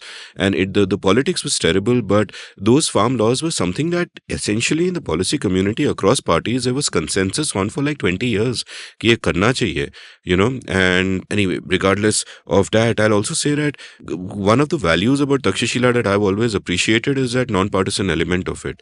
Like even when I was editing Pragati, our policy at the time was that we will not speak about parties or people, we'll speak about policies and ideas, and that is the only thing we will discuss. कि Twitter में मैं कुछ भी बोलूँ about parties and people, which also I have stopped because why get into pangas, and I've been an equal opportunity offender there as well. But stick to policies and ideas, and then people can decide for themselves and think sort of across those lines. The other thing that really strikes me is that I've come to realize over the last few years that the discourse isn't as bad as I was making it out to be. Right, in the sense that there is a vocal minority of people who will take extreme positions and who will be completely closed and they'll be in the echo chambers. But I believe that there is a silent majority which is open, which is listening. And that's who you guys are for. And they may never even express their support of these ideas because why get into panga? But the silent majority is completely open and we are speaking to them, and you've got to ignore the vocal minorities on either side. And even within the silent majority, I feel that there is a sliver which you could call a silent minority within the silent majority, which are the elites, who are the future deep state runners, who really make a ton of difference, who are the, reformers of tomorrow. Ajay and I did an episode of Everything is Everything called The Reformers, which was, sort of telling the story of the great reformers we've had. And the thing is, we need more of them. The ecosystem isn't rich enough, but I'm glad that people like you are doing the kind of work you're doing to sort of plant those seeds. In terms of the needle moving in specific policy terms, do you guys have examples? Yeah, I think there are quite a few that we've seen. Again, it's very difficult with a big caveat that we want to start with saying that it's very difficult for attribution. No one can take credit. Yeah. But where you've seen the needle move in a way you would have liked it to move without necessarily saying, hey, humne kiya. Yeah, right. So I think, for instance, let's just take a very simple thing, right, which happened quite recently, which is the government coming up with this entire laptop import licensing thing. They put that out. I don't think they really thought it through, but they put it out, got quite a bit of backlash. I think both Pranay and I had an op-ed out very quickly about it, saying, why does this not work, etc. Many other people wrote about it as well. And I think soon they realized that the folly of that particular policy, and they've, put it on the back burner, maybe some kind of face-saving thing.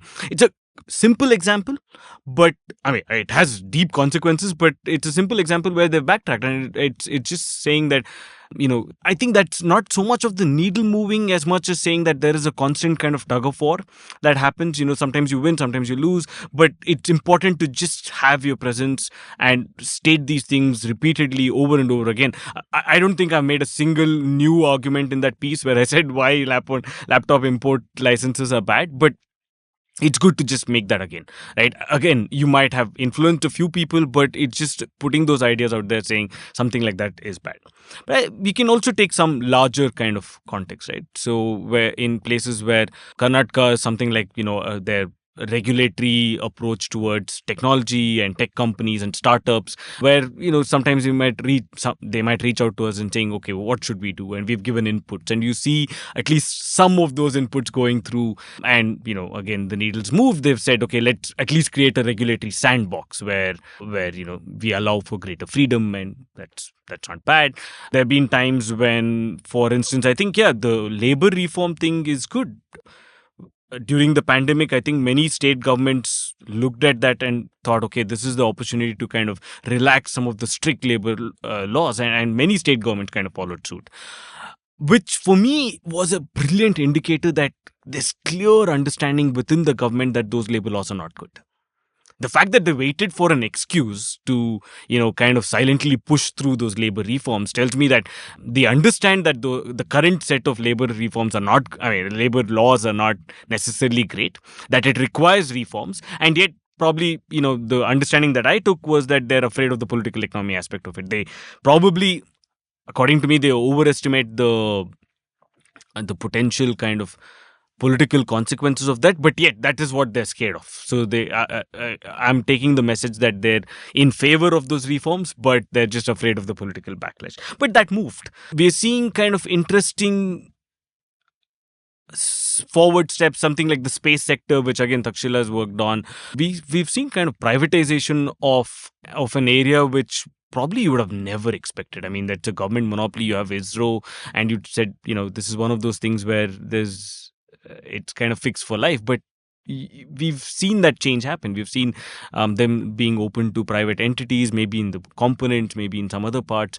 I think so. You'll see various such spaces where you might see some back, even for example, 2024 in the just before the budget happened, they said that they're going to reduce the import duties on electronic items.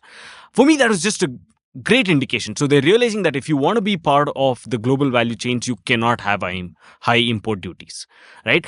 I don't know if it's a one-off. I don't know if it is sustainable. We have to see all of those big caveats again. But that was a good, interesting, nice piece of news, which tells me that maybe there's just a way to the fact that you can't have high import duties on areas where you want to have a global presence.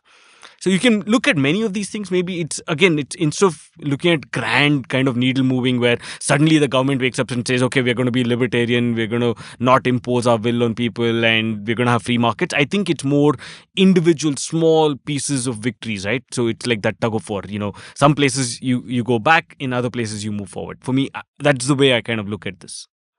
Yeah, I mean, we are so far behind the production possibility frontier in the sense there is so much to be done that in every sector there is one reform which is akin to liberalization of it, which can be done, and it will take us in the right direction in possibly every area that we can talk about. And those things have happened, like Anupam mentioned. In fact, on the laptop monitoring thing, it started with a quote unquote ban. This next day it was changed after it was announced, and then it was watered down further, and now it's just some monitoring. So clearly, I mean, someone at least would have opposed, maybe not the policy wonks here, but there would have been companies which would have made the case that this will hurt your own efforts at exporting and all that. So that happens. And I think the biggest area in which we still don't have a good understanding is about trade policy in general. I think the fact that there cannot be exports without imports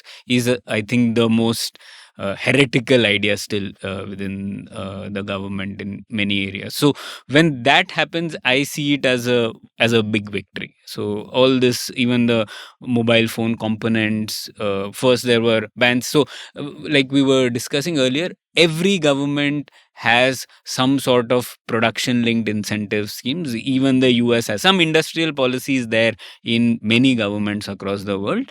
But those industrial policies are not often coupled with barriers to trade. In India, that's the default posture, that it comes as a package. First do import bans, restrictions, and then give support to your own quote unquote domestic producers and hope that this import substitution will lead to you becoming fantastic exporters of that product. We have seen that fail, yet we keep repeating that over and over again. So when I see some things happening on that front, that we are realizing that okay, this is not the right way to go, and import tariffs actually hurt our own industry, that is a big movement in my head. So yeah, I mean, these are examples. Also, for example, recently, in a very limited way, but some private universities have been allowed to open campuses in India. Again, it's a very limited way, but I think more competition is Foreign. great. Yeah, foreign universities, foreign private universities are allowed to set up campuses in India, which wasn't allowed until then. Like, I mean, why would you not do that? But that again is a positive move. So sometimes the fact that competition is important, when that gets internalized, it makes me very happy. Also, you can see from this entire idea of import substitution as well, the idea of import substitution 50 years ago was that it is a domestic player which has to do import substitution. But now you can see that idea of import substitution has also moved, and now they are ready that okay, it may be a foreign player which produces here, that's fine. So you can see an evolution in that sense also. So all the things we are talking about, mobile phones or cars, we are not necessarily saying that it has to be an Indian player. It is okay if there are foreign players, but they are making in India and selling in the world. That again is a big move in terms of the Overton window shift. Just a very quick kind of addition into the areas where this is shifted, I think is on just fiscal policy. I recall the budgets, quite a few budgets going back, where the temptation to kind of do expansionary fiscal policy with high fiscal deficit has been toned down, right? There's still a lot of wasteful expenditure, etc. We can look at that, but a couple of very interesting things happened, which is that so until about the 2020s, our fiscal deficit numbers were very suspect, right? In fact, it was scarily getting into the kind of China statistics territory where you couldn't trust it. A lot of things was what we'd call as off-budget borrowings and a whole bunch of those things, right? And I think people in public finance have been shouting about this, saying our fiscal deficit numbers are suspect, we can't really trust it, and so on. When the pandemic hit, and there was obviously there was an expansionary fiscal policy where expenditures went up, they used that opportunity to kind of bring in all the off-budget borrowings onto the book, so to speak, right? So it meant that we had a much larger fiscal deficit as the number, but it was a truer reflection of what was actually happening. And I thought that was a great kind of reform, or I can't call it a reform, but just a great move that happened, which now at least you know the true extent of our fiscal deficit, right? We're not lying about it, or that we are not under false kind of pretenses of that it's small, etc. And now they have a part towards fiscal consolidation. It's taking its time, it's slow. I would have, obviously as a small government kind of the thing, I would like it to be a lot faster, but I can very clearly see a directional change there, that budgets should try to be balanced. And they have a pathway towards it. They're trying to curb some of those things. And even if you look at the kind of focus areas of expenditure, it is still capex by and large. So even if they're saying that, if we're going to borrow, if we're going to have a fiscal deficit, let it be for capex. I think those are just, again, positive directional changes. So, a little while back you were speaking and you used the phrase Overton window, and I thought of Salman Khan. Do you know why? You don't know why. I didn't think of him as Salman Khan. I didn't think of you as Salman Khan. I thought of me as Salman Khan. Because Salman Khan once said, एक बार जो मैंने commitment कर ली तो कर दी, फिर मैं किसी का नहीं सुनता. And a short while back, I made a commitment on this show that if we use any jargon, we must demystify it. So I'll demystify Overton window for my listeners before I get to my next question, which is related. So the Overton window is essentially the window of discussion which is acceptable, which is, and it shifts from time to time. So if there is something outside the Overton window on either side, it sounds kind of ridiculous. People just rebel against it. And the window is always shifting. In your book, you've, given a beautiful example, and it's drawn so well that alone, I think, does the job, where you've shown how, for example, the decriminalization of homosexuality, which in the 80s, I remember, would have been outside the Overton window, is now firmly within the Overton window. Everybody agrees ki haan nahi karna chahiye. But gay marriage is still outside the Overton window. And I feel 10-15 saal mein that will come within the acceptable discourse. And in a different context, I tell people that podcast I shifted the Overton window for length. Yeah. Because when I started, 1 hour was like a deep dive. Today, now that I'm doing 8 hours, 9 hours, 2-3 hours is acceptable. Nobody thinks of it as a big deal. So this is my unseen contribution to the world of podcasting by shifting the Overton window.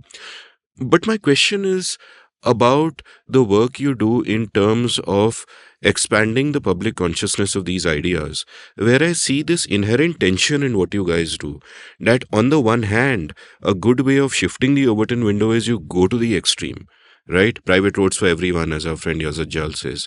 You go to the extreme and then you come at first principles from there. And because you go to the extreme, ideas that are just outside the Overton window suddenly seem much more acceptable. Because you've made the extreme viewpoint, right? So that is one way of thinking about expanding the Overton window. While the other way is that no, boss, don't go too far, people will stop listening to you. Look at the low-hanging fruit which you can persuade people with. Look at the thing they are most likely to agree with you on and use that as a lever to nudge them forward. And as, you guys are both, public policy people, where you're writing op-eds framing public policy. You're also educators. And in a sense, I would say that at different times, your role is both of these. So how do you think about this? How do you manage this tension between the two? What are the kind of strategies you've evolved?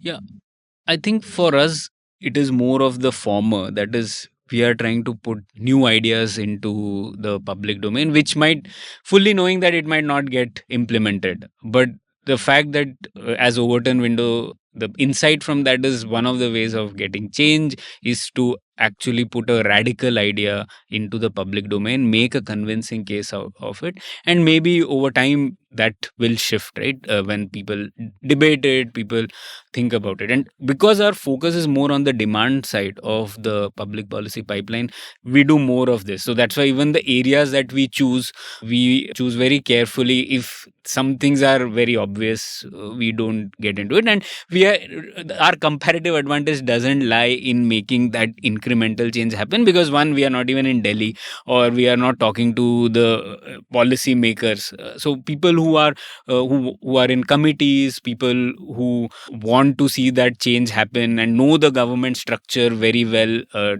they are probably better suited to doing that incremental change. So there's a role for both. But for us, the comparative advantage is just make a convincing case for an outlandish idea and then see where it goes. For example, Nitin and many others at Takshashila had a paper on how do you solve this Kaveri water dispute, which happens every year. And now we are in water shortage period. Again, it will happen. And we made this idea that you actually use economic way to look at how you should allocate this water instead of these court mandates which happen every year, and the tribunal mandates. Now this is taking the idea of treating water as a commodity through pricing is quite a heretical idea, but we've made the case for it, and hopefully others will probably find ways to make it more palatable to the government. But we don't play that game. So our idea is just advocated. Many people had also advocated, for example, about 100% FDI in defense.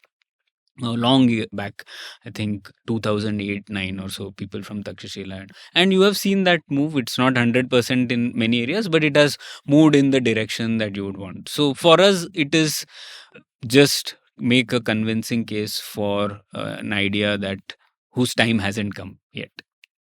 Yeah, so I don't know. I probably have a slightly different take, because I don't think anything that he said is truly radical. In the sense that I think those are very commonsensical things. I'm going to put you on the spot. What is truly radical? I don't know. I don't think I'm truly radical. Something has to be truly radical. I would say get the state out of most things. But even that doesn't seem truly radical. That's what I'm trying to say. I mean, for me, for example, I would say the state has no business in education.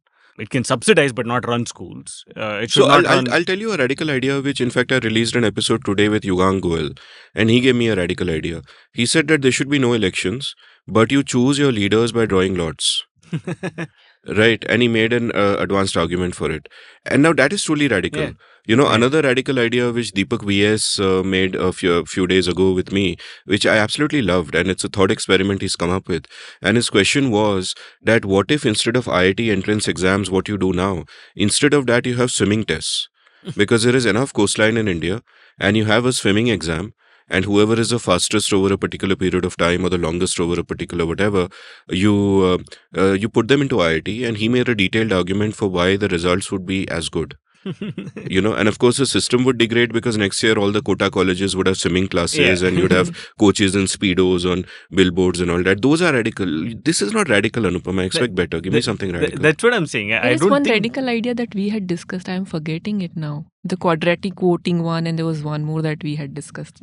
It is not our idea or any such thing, but Mhm. there is a book, if I do not, I think it's called Radical Markets. Yeah, Yeah. that is quite radical. Yeah, which it has these ideas about quadratic voting, about if you can give as many, you can actually save up your votes and you don't need to vote on every topic, but like so if you are very very strongly feeling for one particular topic, then you save up your votes for that and you vote for it with full rigor. So and you have to do it in quadratic fashion. So for one vote you have to give 1, but for 2 votes you have to give 4 points, and for 3 for 9, like that.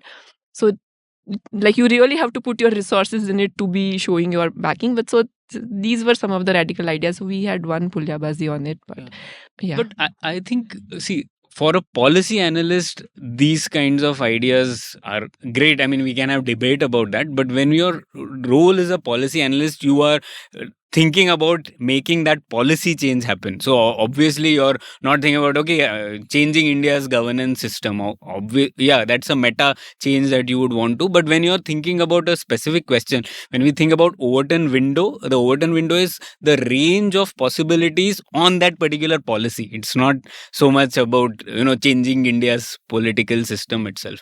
So there, some of these ideas that we are talking about at the policy level, they'll still be very radical, and then you have to make a convincing case. If you go and say, yeah, the whole problem is India's electoral system itself doesn't work, I mean, yeah, sure, serves but very how little will utility. you there is a role for it, but not for a policy analyst, because that's not Yeah. going to make things move. I want to add another angle to what we are discussing. So they have answered in terms of what a policy analyst would do, right? But my answer is more specific to what a writer or a person who's trying to comment about these things would do, right?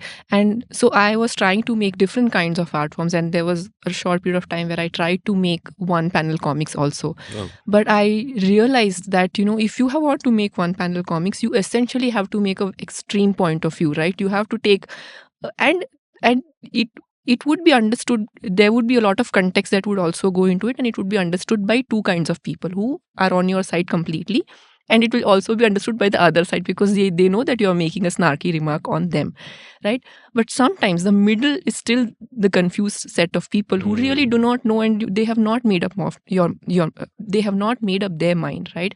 So if you are making a single panel comic, then you are not really changing anything, in the sense that you are making a statement. Yes, you are maybe moving some people from these sides, but if you want to speak to the people who are in the middle, and then maybe help them form some kind of opinion, or at least tell them about what can be one of the opinions. I'm never trying to say that this is the only opinion that exists in the world, but I'm trying to present my point of view or my opinion. And if I have to do it in a nuanced fashion, it has to be a slightly longer comic. I mean, at least this is how it works for me. I'm sure other people have different formats that they work for them.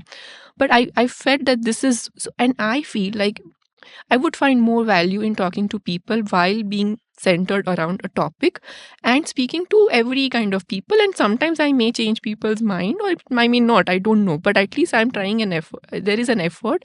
There's a possibility of that happening if you are doing it in the middle versus and centering it around issue, rather than doing it middle, or this thing is not my main thing, but centering it around issue, around reasoning on why we are saying what we are saying. I think that has a bigger possibility of changing somebody's opinion at some point of time, rather than taking that, just making a remark and just going there. You are splitting people, but I don't know how much we are really bringing changes. That's what I felt for myself. This is not to say that I do not enjoy the other kind of artworks that happen. I do actually like some of the statements that people make, and they're quite brave statements sometimes. So I do appreciate that. But I feel for me, this middle path works for me. That's a fantastic insight, and I want to double click on that also because it would seem to me that the one panel comic, in a sense, is the art equivalent of Twitter with its 140 character or 280 character limit. That there is no space for nuance, and therefore But I would not really. Sorry, I cut you off, because there are some amazing R.K. Lakshman comics from those times, right? You see them, and then they are also they also have nuance. So I would not necessarily reduce them so much. Is what I wanted to just add. But yeah, please carry on. I feel, and I'm just thinking aloud here, but I feel that if that R.K. Lakshman could not have done a one panel comic on price controls that got the point across. I don't think it's possible to do a one panel. You can do a one panel, like the reason we love Lakshman so much and he's such a master is that, and all the great artists in a sense do this, that they express things that we already know and feel, but we never put in words or we never thought of it like that. They make it real and they make it explicit. And Lakshman did that. So when he speaks about the plight of the common man, or when he, like the oppressiveness of the state is not something that people will talk about using language or analysis, but everybody experiences it. Yes. And when you see a glimmer of it in an R.K. Lakshman cartoon, that spark of recognition comes up. But the harder task, which I don't think Lakshman would have attempted, or he would have maybe attempted it in a different format and succeeded magnificently, is what you guys have tried in your book. Ki price control samjhao, trade deficit samjhao, etc., etc. And I think that's really hard. And I think the reason the discourse in a place like Twitter is so incredibly polarized and shallow, and why, snark is incentivized there, because mocking somebody is always really easy, right? But I mean, snark is really the lowest form of discourse. And your one panel comic or your tweet, and there are some great tweeters also, by the way. I mean, I spend a lot of time on Twitter, more than I should, but I would certainly spend some of it anyway, because once you curate your feed, it's the best minds in the world thinking aloud for your benefit. But deeper discourse is not possible. So tell me a little bit about how you've thought about forms in the course of your work, because like you said, you have tried the one panel comic, you've just done the single illustration as well, like you did for the Mukulika episode. You've you did that strip for them which you sent to Anupam and Pranay at the time of after doing the course. Now you've done the book. So what are the insights that you've got during this period about the form itself and what is possible with it, and what your approach towards it can be? It is also about my evolution as an artist. So I began at some point where honestly I had no training. I have absolutely no idea about what I'm doing when I started off. So that's one of the reason why the medium that I'm using has changed.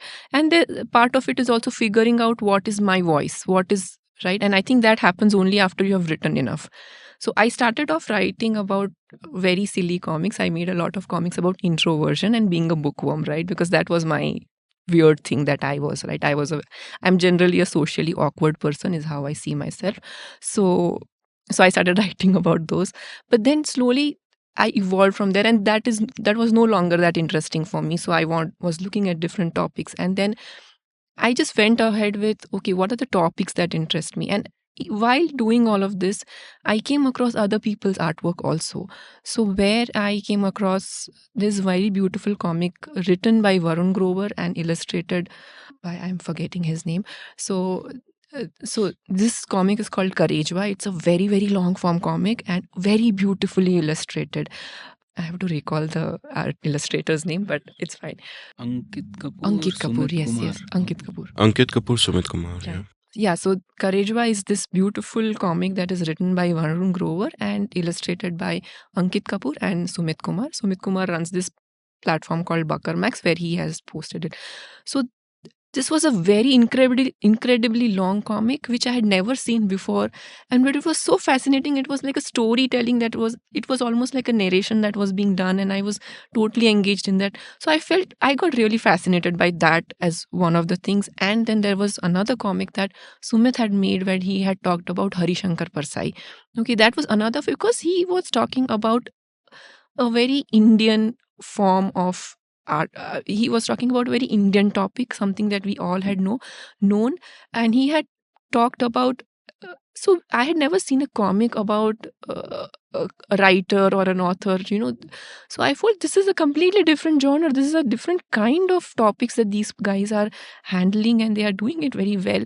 So I thought, okay, what can I do in this space, and what stories can I tell in this space, right? And so when I started thinking about these stories, then some of my own stories and my experiences came through. So I think this is a common experience with most people, that everybody starts writing about themselves because this is a subject that you know. So you write about yourself. So then as you evolve, you learn that, okay, you should make it a little bit more than that. So you take yourself and then you try to wrap it up in some other story, and then you mix some fact and fiction, and then you create something else. So that is your evolution as an artist. So I think this is slowly that happened. And at some point, when again, Sumit was very supportive of my work when I sent him my work for the first time. So he published it. So I got I got good feedback, and I got very enthusiastic about doing this. So I said every month I'll make one long form comic, and I did not decide the format. It used to come based on what is it that I want to tell. If it needs 5 panels, then 5 panels. It needs 10 panels, 10 panels. So that way I kept on trying out different kinds of things. I tried different styles also, because till that point but in doing all of this for some amount of time is where I figured that this is my voice, this is the format in which works, this is my process. So I got used to doing certain things in a certain way. And but I do not think any of this is a fixed thing. I look at it as, okay, if I'm trying to tell this story, what does it need? And then I begin from there. So for this particular comic book, again, I think I thought of it in terms of chapters. I made them into chapters, and then every chapter is more or less an individual chapter. So it was like I'm making 15 comics, but they all have to tie together because they are on this set of themes. And we had decided the themes before. So we had decided the whole outline for the book before we began with this process. But then when I was dealing with it, it was almost like, okay, this month I'm going to do these 2 chapters, and this is what I need to read about, and compartmentalize it and just chase that one chapter when I'm doing it. I actually did not even chase the whole book at the same time. I was like, this week I have to finish this. So that was how I was going with it. I want to also, ask you about your evolution as an artist, because, the book was really delightful in the sense that it is perfect in terms of there is no clutter, and yet it is not too minimal. It's just the right amount of detail, the right amount of shading, the choices that you made, and there's that uniform voice through the book. So tell me about the evolution of your style to that level where just thinking in terms of, like, the casual reader will not notice it. What are you putting in the frame? What are you not putting in the frame? All of those choices that you make. So tell me a little bit about that journey that you've taken to, to building that voice, as you said, and understanding that this much is right and no more, and making those kind of choices. I think it comes from me being more of a writer than an illustrator. So I call myself a writer first, because I have been writing since I was in 8th standard, that. So people have always appreciated whatever I've written. And I used to see myself as a writer since, not in the sense that anybody was paying me for anything, but this is the self-image that you make of yourself, right? So that was always there. Illustrator, honestly, I don't know from where this thing came, to be honest. I used to just draw. Sometimes I used to make sketches of my teachers at the back of your pages and things like that, but it is just very silly things that you do at school. But when I started drawing this, somehow it felt that, oh, I'm having fun doing this, so making this kind of an artwork, and it seems to be working for me. But then I started trying to look at different kinds of what other artists are doing, and I'm not doing that much this kind of exploration right now as I used to do it in the early days, because I was still in this mode of what all is there in this universe, right? And so I came across this very interesting written, it's like a visual essay of sorts, again a scrolling format, where I think it's written by Sam Waltman, and he had made this very beautiful long form comic about land. How the whole world is pretty much organized around people's fight for land, and all conflicts can be led to how we see land and how we want to use it and how we exploit it. And so it's a very lyrical, and something about it that I got attracted to, and I thought, let me try to use this kind of, if can I make something of this, but on a topic that I like. So that time I have a friend called Siddharth who has walked 3,000 kilometers along the river Ganga. He's trying to work to bring awareness about issues of related to rivers and stuff like that, right? So I was following his work for some time, and I thought, whatever I was learning from there, maybe I can use that into this essay and create this kind of a long form. So that was another experiment, and I think it was one of the most beautiful things that I have drawn so far, because it came from a place of it was something that I was following for more than 2 years, and it came from this very authentic place. I had no reason to make it. Nobody had asked me to do it, but I just made it, right? I tried to send it to some publications also, foreign publications also. They liked it, but they said, oh, we do not have, everybody has their own set of constraints, So after a point, I felt like many people said we like it, but they were like, oh, but it doesn't into our format. It doesn't. So I was a bit disheartened by that also. When people were like, I was like, okay, all of these things are going on a digital place. Why does it not fit in your format? Honestly, like, this is just gatekeeping. Yeah, I Maybe I agree. was just explaining myself. But anyway, so then again I sent it to Sumit. So Sumit had published it finally. So like that, I was trying with different things, and I think voice is something that just evolves. I don't think you can try to be anybody else. I think at some point I figured this, I should write the way it comes to me. I should not try to over engineer and try to sound like this person or that person. I felt now I'm like, I'm also going to not worry so much about grammar or words I use. If some new word comes into my mind, I should use it. If some new structure comes to my mind, I should use it. It should make sense to me. If it doesn't make sense, or it doesn't make sense to the reader, yes, of course, that is the feedback you have to take, but you should play with it. You should not feel so restricted that every time grammarly को check करके लिखने का जरूरत नहीं है, right? You can play with the words. So that's how I think about it in a very loose fashion. For this particular book, the approach that I followed was to think of it as there are many other people who are going to look at it, and they will tell me if it is wrong. So I do not have to first censor myself, and I do not have to feel too attached to it. So I will draw what comes to me very organically, and I will put the best version I can put forth without worrying about, is this coming to, I'll not overthink it basically, right? So, and I will not be very, what is the word, attached to it. Okay, if somebody comes and tells me that this doesn't work, if he tells me this example is not working, I will change it. If an editor comes, I went with this mind that if the editor comes and tells me this 50% of this book, even 100% of the book is bullshit, you need to write it again, I will write it again. Okay, so thankfully that didn't happen because that would be a lot of work for me. But I think that kind of detachment helped me get over this fear of I have to make it perfect. I don't have to make it perfect. I can come back tomorrow and I can edit it. Nobody's reading it today. That's very comforting, actually, that nobody's reading it today. So I wrote it, and then if whenever I had doubts, I have come back to some chapters again and said, okay, this chapter I don't like. You go back and you edit. That's okay. But a lot of them were actually quite okay in the first pass itself. There were edits as and when they told me that, okay, this doesn't seem to be reading well, or this can be interpreted in a wrong fashion, or this is inaccurate, then I would go and change those things, of course. So those were the things in which, so I think what worked for me in writing this book is not having this attachment ki abhi I have made it, it should not be, it's like I cannot change it. No, I can change. If there is something wrong, I can edit it, I can correct it. And I think some feedback that I got before I started this one, I got some advice from Sumit on how I should pursue this project. And I asked him in terms of coloring, what to do with the coloring. Should I keep it black and white? Because this is this is a bit of a serious topic. I don't want to make it kiddish. So that's where he gave me this insight that we always think in terms of black and white or color, but there is a middle path, which is you use sparing colors. I think that was a very useful insight, and I should thank him for that. But yes, so I think I took it, and then somehow I like these color combinations, so I just went with it. Because I know that my artwork is a bit more flat, so without the color pop, it would have seemed very, very flat. With a little bit of color, it has some pop to it, which is working for the book. I mean, the insight is great, but I think it's also well executed and just very tasteful. I kind of liked it. And another thing that impressed me about the book is the element of show don't tell. Now, it might seem weird to some people, show don't tell, because of course, images hai to show to kar hi rahe ho.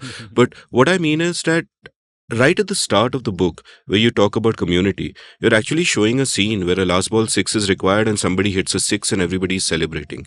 And to me, that show don't tell. That is magnificent. Rather than talk about community and have a drawing with many people, you are actually you're recreating that community feeling with something that everybody knows, right? So, how much of that was like a conscious effort and how much of it was already baked into your consciousness because that's how you learned about these ideas in the first place? Like when you thought of craft, what were the sort of, like, was this one of the parameters that went into the storytelling, and what were like the other parameters that you thought about consciously? Like, I'll only notice one or two of these, but there must be so much else that you're thinking about behind the scenes. So take me through that journey. Yeah, I think one of the things to think that I think while making it, first of all, it should come out interesting, and it should be clear to everyone what I'm trying to do. It should not be misinterpreted was one of my worries. So that was one of the main things. But in terms of whether show or tell, I think that is a judgment that you take as you go panel by panel, and you think, okay, does this work? So I do spend some time while I first write it down, and it comes to me with the visual in my head when I'm writing it. So I write it, and then in the brackets I keep the visual that comes in my mind. So I have something on my paper already before I begin my paneling and everything. And then I think in terms of page by page, okay, how will I just start elaborating it as it goes. And sometimes you realize, oh no, this is too. And in fact, sometimes you get that feedback also that this is too literal, right? And so sometimes your mind gives you that feedback while you are drawing it. And sometimes you get that as a feedback from your co-authors or your editor in terms of that. So I think this is a process that you constantly keep a watch on what you're doing, and constantly I actually edit a lot while I'm drawing it. Like once I've drawn, it's done. But there is a constant editing process that happens while I am making it. So I think in that process only you figure out what is working or what is not working. I want to dig much deeper into this, but we'll take a quick commercial break. And for this break, Anupam, I have a task for you. And that task is come up with a truly radical policy solution. Don't give me this shit, what state should get out of this. And that's no longer radical. We've moved the Overton window enough. So, you have 10 minutes to think about something truly radical. And on the other side of the break, we will discuss your radical idea and much more about the book, because there are so many other things that I want to talk about.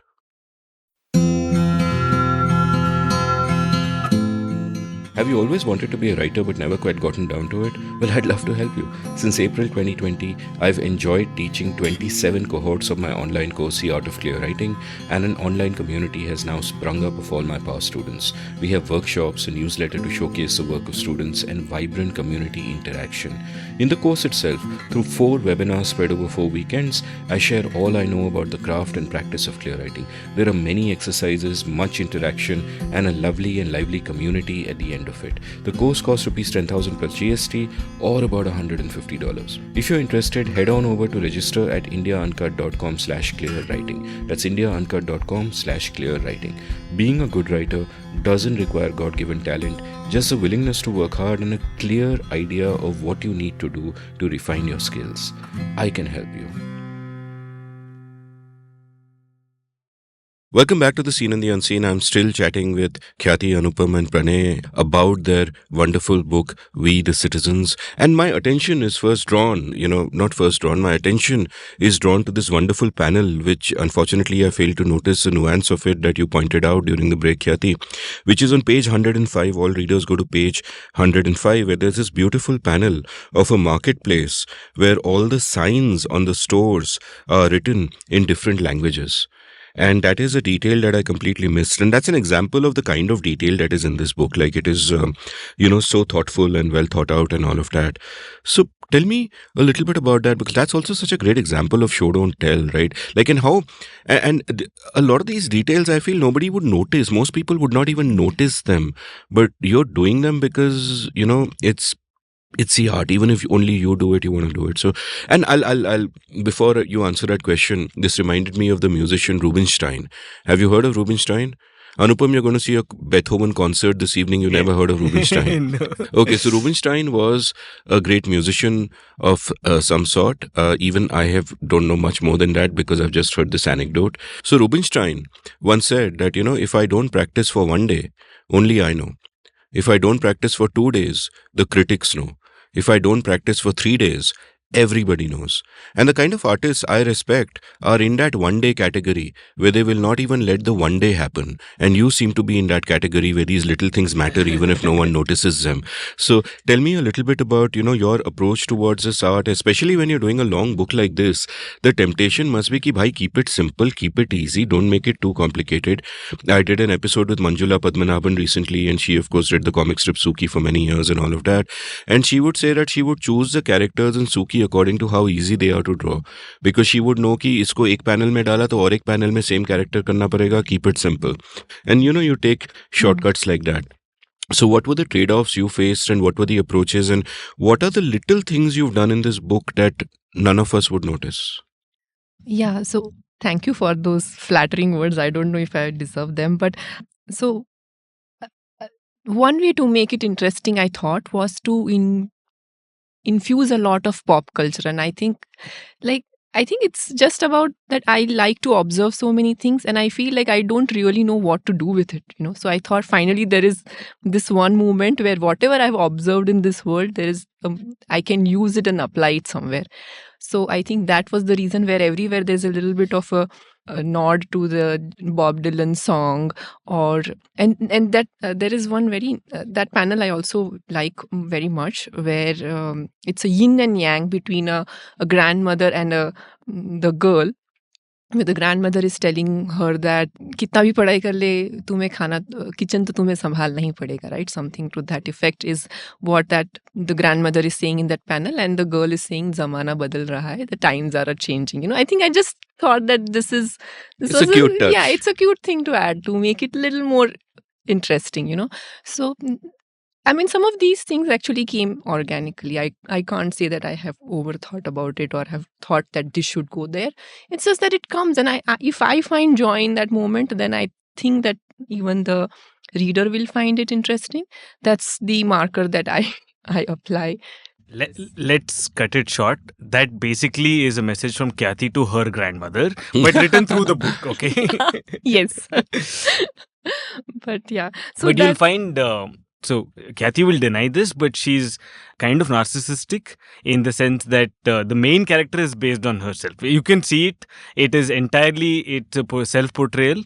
And of course, that's the hero of the story. He always has the best punchlines, and, the big insight comes from that character and so on. So Khyati has done that, and we've all just allowed for that, obviously. No, I have an explanation for this, because my leg has been pulled many times on this. So I came with a good answer on this. So the three characters that I selected for as the main characters, so there is no story between them as such. They did, because the story is not about them. They are representative of the Indian, of all of us, right? And they just happen to be, so the first two characters, they happen to be a girl and a boy, or a man and a woman. It doesn't, like, their gender is not really that important, but I wanted to present both the sides. And they don't have any religion, they don't really have any names, because it doesn't matter. Whatever their names are, it doesn't matter to the book. So, and then but two characters were not enough, because, you want to have a joke or something, then there needs to be something more. So I thought third one I thought of an economics professor somehow, because I thought that there was a lot of exposition required in some of the chapters related to economics, where we are teaching a lot, some of the things, right? So I thought it would be interesting that a teacher character comes in between and gives us some gyan, So that would be and it can also be a character on which we can pull a little bit of, he can make a snarky joke on the other people. Now, the dynamics that works is now, because this is a professor character, right? So he's also a character of authority, right? So between now the girl and the boy, if I cannot make the girl to be the weaker character, because then there is this two men who are constantly telling things to the woman, which I found to be very awkward. So I thought it's just natural that she would get the the better lines. But there is no such thing as it is not me per se at all. It is not that the boy is Anupam's character or any such thing, because it is just it is written in a way that the conversation should make sense. It should be funny and interesting, and the ideas that any of those characters can be actually ideas that have come from either Pranay or Anupam, or some of them are mine. So it's a mishmash of that, and there's no autobiographical thing going on in this. I would like my listeners to totally observe what's going on here. That a woman has been given some prominence, and immediately Mr. Anupam is saying, "Arey, how can this happen? Yeah. Man should be real." Anupam bhai, this is shocking. My next, I'm kidding. Obviously, it's not shocking. I expected this. Oh my God. So my next question. I love the title of the book. I love the title of the book because, it's obviously playing on we the people, but this is we the citizens. And I love that because I keep ranting about how Indians have made themselves into subjects rather than citizens, and the mindset needs to change. So tell me a little bit about the title. How did you brainstorm? How did you kind of was that the thinking? The title came from Pranay. So maybe Pranay can talk about it. Yeah. No, a lot of it, the framework that we have used in the book is again the one which we had also used in Missing in Action, about the state, society, market.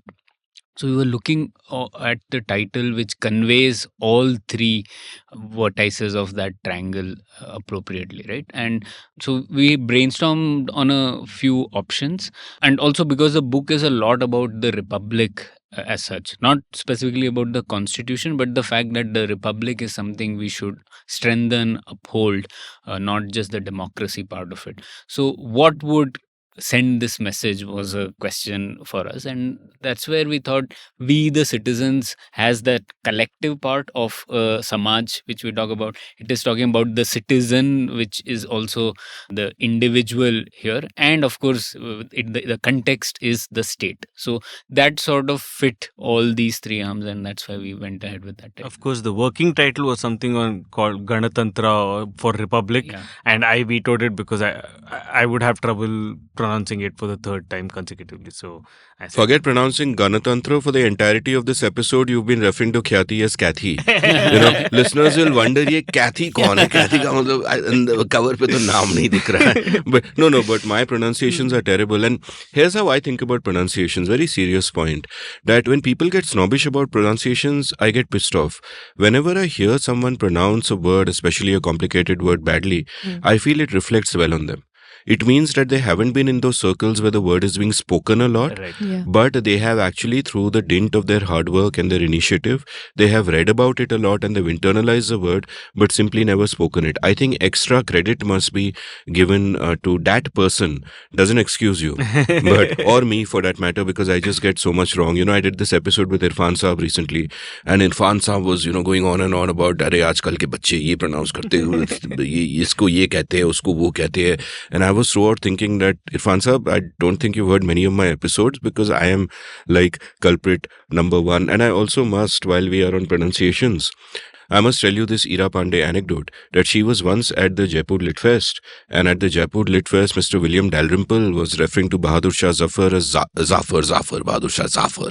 So she went to him and she told him that it is not Zafar, it is Zafar, it rhymes with duffer. And I think that is like the best put down ever. Like, ye actually aapko t-shirt banana chahiye with Dalrymple's face on it, it rhymes with duffer.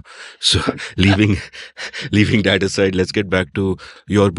I'm also curious about, how three authors, like I'm curious about how two authors do this, but I'm especially curious about how three authors, collaborate on something like this. Like, what are the brainstorming sessions like? Do you divide up work in a particular way? How does, make me a fly on the wall in your early meetings where you're deciding about structure, where you're deciding about tone, and so on and so forth? So I think it was clear to us that a lot of things that we had learned from GCCP was going to be a good framework, because I thought, okay, this is many things it can unify. But then we also thought about, okay, what else can come as part of it. So one of the things that we did early was to set up like a recurring meeting for us to meet every 15 days. Initially, it was 7 days, then we made it 15 days. And so that where we can just meet and discuss about it. And my role was more to ask questions, and their role was more to answer me in terms of, okay, this is what we can do. So sometimes if I was not very clear about, okay, should we be including this topic or not, does it make sense to you, so they would have actually a stronger opinion, because they do this on a daily basis and on a very regular basis. So they would have very clear answers and insights on what they want to do. So that would add clarity to my point of view, because sometimes I would also be in two minds ki, whether ye aana chahiye, nahi aana chahiye, things like that, right? Then sometimes they would give me additional readings. Okay, you should go and read about this, or they have already written about something, so they would say, go and read this, I have written about this. So all of those were the feedback that I got, and then I had to read and digest it for me to make sense out of it. And the voice was clearly, I mean, we thought that it will not work if they write it and then I was going to illustrate it, because it's not a medium that they are working in. No, it's totally my medium. So my job was to convert that. So, but their job was to make sure that I do not lose accuracy in this process, and I do not misinterpret things or oversimplify things in this process. So that was the sync we had to make. And every time I didn't know what is the example to be given for this situation, then they would tell that, this is something that can go here, things like that. You want to add something? Yeah, pretty much. Yeah, Khyati took the lead on a lot of these things, and because there is a lot of economics, that's where Anupam took the lead. Where there was no economics, sometimes I took the lead in terms of what content could be shared. But none of this could have been possible without the GCPP course and Takshashila's course material, which already existed. So we just built on top of that with some examples. So Khyati went through all the webinars again, the recordings, and tried to interpret that. That was useful. And I have collaborated on, this is the third book I've collaborated on. So always these kinds of meetings really help every week or so. Then that has an anchoring point that you're thinking through the week about the book in one way or the other, and then you have a focal point to discuss that and get those ideas across. And yeah, we did that over a year or so, and that's how the book went. Yeah, if anything, this collaboration changed my mind on certain things. Before this book, I would very rarely collaborate with anybody else. I mean, even my writings, Pranay would often write op-eds with others, collaborate and write. I never liked it, because I like, again, my voice, it's a particular structure. I follow something. I wake up at 4 a.m., finish it off in one go, whatever. I have different processes. I don't like collaborating. But I think this book showed me that there is an opportunity that somebody else can do all the work and I can get credit for free. And I'm like, why not take that? Yeah. Right? So I think this is what, so anybody else who wants to do the work and give me credit, I'm up for collaboration. We can do more of these things.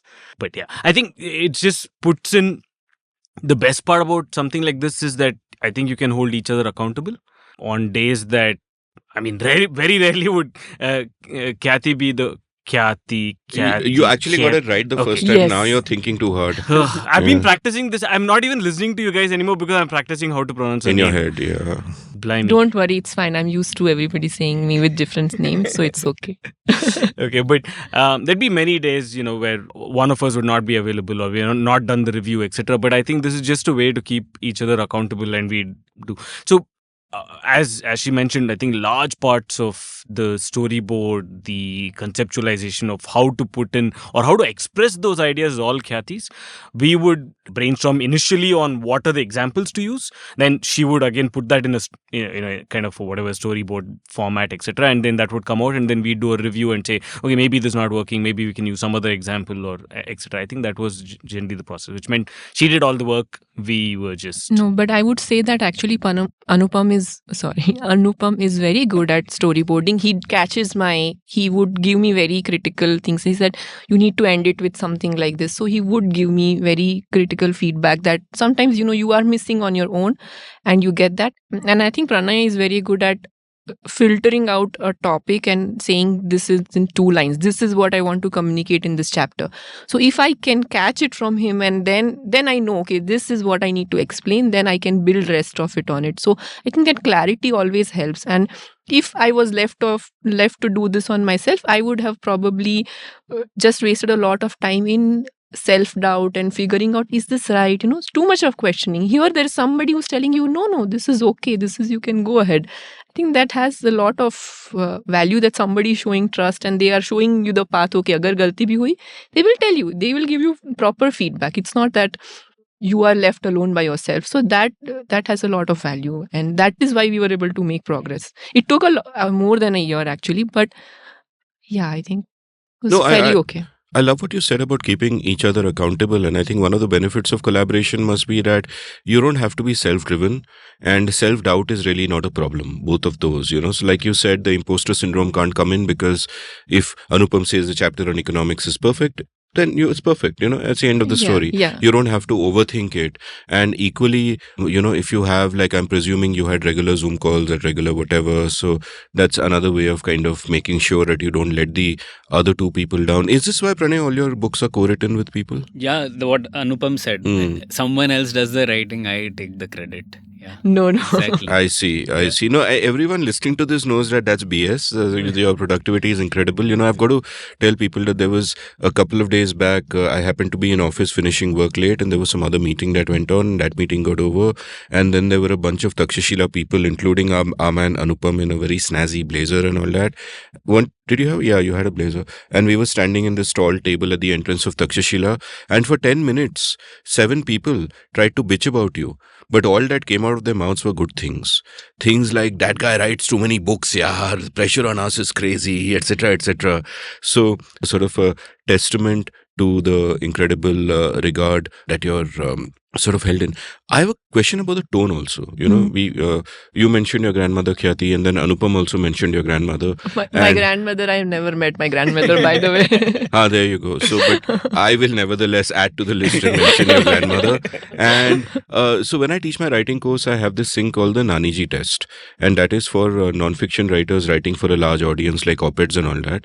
And the point I basically make is that your Naniji should be able to understand the piece and finish it. If she doesn't, it's not your Naniji's fault, it's your fault. And the idea being not to condescend to Nanijis, or the other example I take is like your teenage sibling, but the idea being that an intelligent layperson should be able to understand it, no matter how complex the subject is. Your job is to make Naniji understand. And this book, of course, flows so beautifully. I think everyone would understand it, etc., etc. And there are places where, like, there's one place where you used a graph for something, and then immediately the next panel says that, oh, that graph is so boring, and then you have a storyline which kind of makes that point clear. So how did you sort of arrive at that tone? Because it feels that there is a danger there that you can go off on one side where you're too simplistic, or you can say ki, arey, some words people will know, fiscal deficit people will know, theek hai, So how do you arrive at that balance? And a question for you about the book, Khyati, but also all of you about your teaching, that how do you arrive at the balance of where to pitch it? I think, but it is a judgment that you have to take as you write. The tone, I think the tone is probably the kind of tone that I have in a lot of my writings, where it is this. Some people may find it too sugary or too positive in many things, but I am generally a slightly more optimistic person. So I think that kind of flows from my own self. And in terms of using the jargon and all, I think that is a conscious thing that you think about. Acha, if this is a word I use, would people understand it? And otherwise, if I think they will not, then I should put some explanation in some form or shape.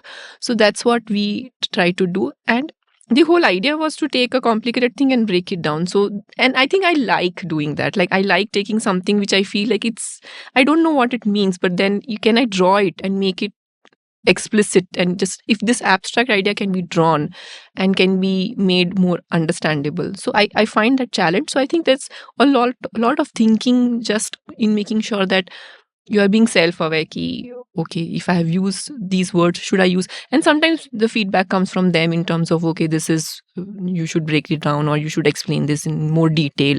So there were some topics which were a little more theoretical, which I think needed more explanation. So they also told me that this you have wrapped up too soon. So you need to maybe explain it a bit more. So that kind of helped.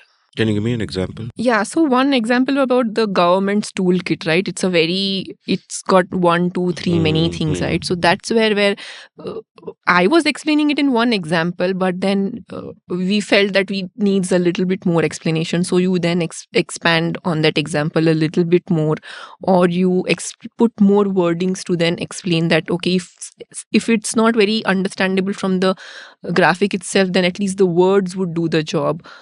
So you play on those things. Yeah, and I think I would just try to read it myself, and my test is that I write it today, and then I come back to it tomorrow and see if it still makes sense to me. And sometimes maybe after a week, if it's still flowing for me, then I think I assume that it will flow for other people also. So because in a week you have some distance between what you have drawn today versus because sometimes you can get caught in your overthinking, and you would think that it's making sense, but it doesn't. And you also take feedback. So my daughter was about 11 years old when I was writing this, and she's quite a good reader, so she reads a lot. So I used to get her and ask her, can you read it? And sometimes she will even give me feedback about some panels. She'll say, Mama, this drawing, I don't know what you have drawn, I'm not sure. So I will take some feedback from there as well. So I think I didn't have my grandmother, but I had my daughter to give me feedback. You had a daughter. Yes. So, you mentioned the government toolkit. Ajay Shah and I have done a bunch of episodes on Everything is Everything, where we kind of do this build from basics. So there's one episode called Understanding the State, episode 25. Another one is When Should the State Act? So this whole toolkit of, how do you identify a market failure? What should the state keep in mind? So we've done an episode on public choice theory as well. So we'll link it all from the show notes. When you arrived at the structure for this book, were you just taking the structure of your Takshashila courses and saying that this is a good way? Like, how do you think about structure? Like, where is a place to start? What should you cover? What should you not cover? What do you leave for the next book? So how did that thinking proceed, and what kind of learnings did that thinking come from? Yeah, I'll probably elaborate on that. I think we really started off by seeing that we had a solid base for the structure in terms of our Takshila curriculum. So, we have the GCPP has one entire section on policy analysis, which deals with, government and so on, and another one on economic reasoning. And, that formed the basis. So you had a very good kind of starting point, and we know exactly the kind of things that we wanted to cover there. I think one of the challenges here was, how do you then seamlessly blend those two things without it being as if it's two different kind of modules in silos which you're just putting together as a textbook. It had to come together seamlessly, and I think again that's where a lot of the ideation and brainstorming happened. How do you put that in a story format, or this thing where it doesn't feel like you're jumping from one module to the other, and it's like okay, chapter 1 is just this module and so on. So that was the starting point, and then there were judgment calls on whether this is a bit more advanced. So does it really have a place here? For instance, I'll tell you one of the things that we've added here, which is not a part of, let's say, our regular programming, is just on the role of society. And that's a shame. I mean, we can, again, I think Pranay will speak about this a lot more, but, we don't have good literature or curriculum or a lot of understanding of the role of society in affecting change in the entire policy process and so on. But we've tried to at least just put some thoughts and ideas there. Maybe it's just a starting point, but I thought it was important to just that the fact that is there. And then we go from there to then just try to blend all of these three things together, saying, okay, you need, that's what the market, the society, and government, the state, to work together, and then you're at the middle of all of those things, and so you get affected by all of it, and in turn you can affect all of that, right? So I think that is still a very good starting point for the entire book, and then that's how it unraveled. Yeah, I just want to come in on that jargon point. Jargon is important, right? In the sense it brings precision to what you're saying. So I'm not averse to using it. A very simple example is the difference between center and union, right? So people use both of them interchangeably, but we try to always use union, right? Because center indicates that all of us are at the periphery, who are not in Delhi, right? But we aren't. And union is a precise word. The constitution does not mention the word center even once. So the union has a special meaning. Now, from the outside, it might seem like, kya bol raha hai? Like, why is he using union? But it brings precision, it has a significance. So the idea is you introduce the reasoning to the audience before, and then you start using that jargonified term, but introduce it to the reader lightly and also explain why this word matters, so that vocabulary is essential to make sense of complicated ideas. You need to have some foundations to build on top of. So we do use that even in our teaching. Without opportunity cost, we can't teach a lot of things, right? So you have to build that. But yeah, I mean, as long as we first introduce the concepts, explain them very clearly, concisely, and then start using that concept, it's not that difficult. That's a great point, and I also wonder about a different sort of difficulty in language, which is that words can mean so many things. Especially, words will have a specific meaning in economics, but completely will be much more nebulous otherwise. Like market failure. The Aam Janta will think that I wanted a green shirt, my market mein gaya, or there were only blue shirts. That's a market failure, right? Or social welfare. That's means something in economics, and outside it. And outside it means something else, and even language outside of that. Like most liberal people I meet, so-called, aren't really liberal. Freedom is so nebulous and means so many things. Rights are so nebulous and means so many things. Swapna Little, in a recent episode with me, gave me a great insight where she said that if you think about it, history means two simultaneous things. One is what happened in the past, and the other is a study of what happened in the past. Right, and these are so different, and conflating these two uses has such consequences for the discourse as well, and of how you think about the subject. So what does one do about this? Because I think one of the ways in which Nitin describes himself, and I guess that would apply to Takshashila as well, is as liberal. Right now, we mean liberal in the classical liberal kind of sense, where individual rights are at the center of everything. Americans appropriated the word and made it something completely different, which is welfareist and much more sort of group thinking oriented, and etc. etc. So all of these words, which otherwise were useful words and which we almost use in a reflexive way, mean so many things that they're completely useless. So how does one then evolve a vocabulary or an idiom or a way of talking about these things? So your point about explaining what opportunity cost is and explaining what an incentive is obviously taken. That language becomes a really useful shortcut, and once you are going further down, you need it. But what about these sort of nebulous terms, which, especially when you're writing in an op-ed for a larger audience, I feel that if you use too many of these terms, people will interpret it as they like. So how does one get past this? Yeah, in fact, let me elaborate on that point a little bit more. My favorite example of a horrible term which causes a lot of confusion is public goods. Because the general understanding of public goods can be so varied. One, people would imagine that it is things which are provided by the public sector. So it means water, electricity, even banking, insurance, all of that which is provided by the public sector will be thought of as public goods. Second, a common misconception is that which is good for the public. So public good. So, I mean, again, parks can be public good, roads can be public good. At the same time, happiness, whatever, right? Anything which is good for the public. Bacon can be good for the public, so is whiskey, right? All of those are public goods then.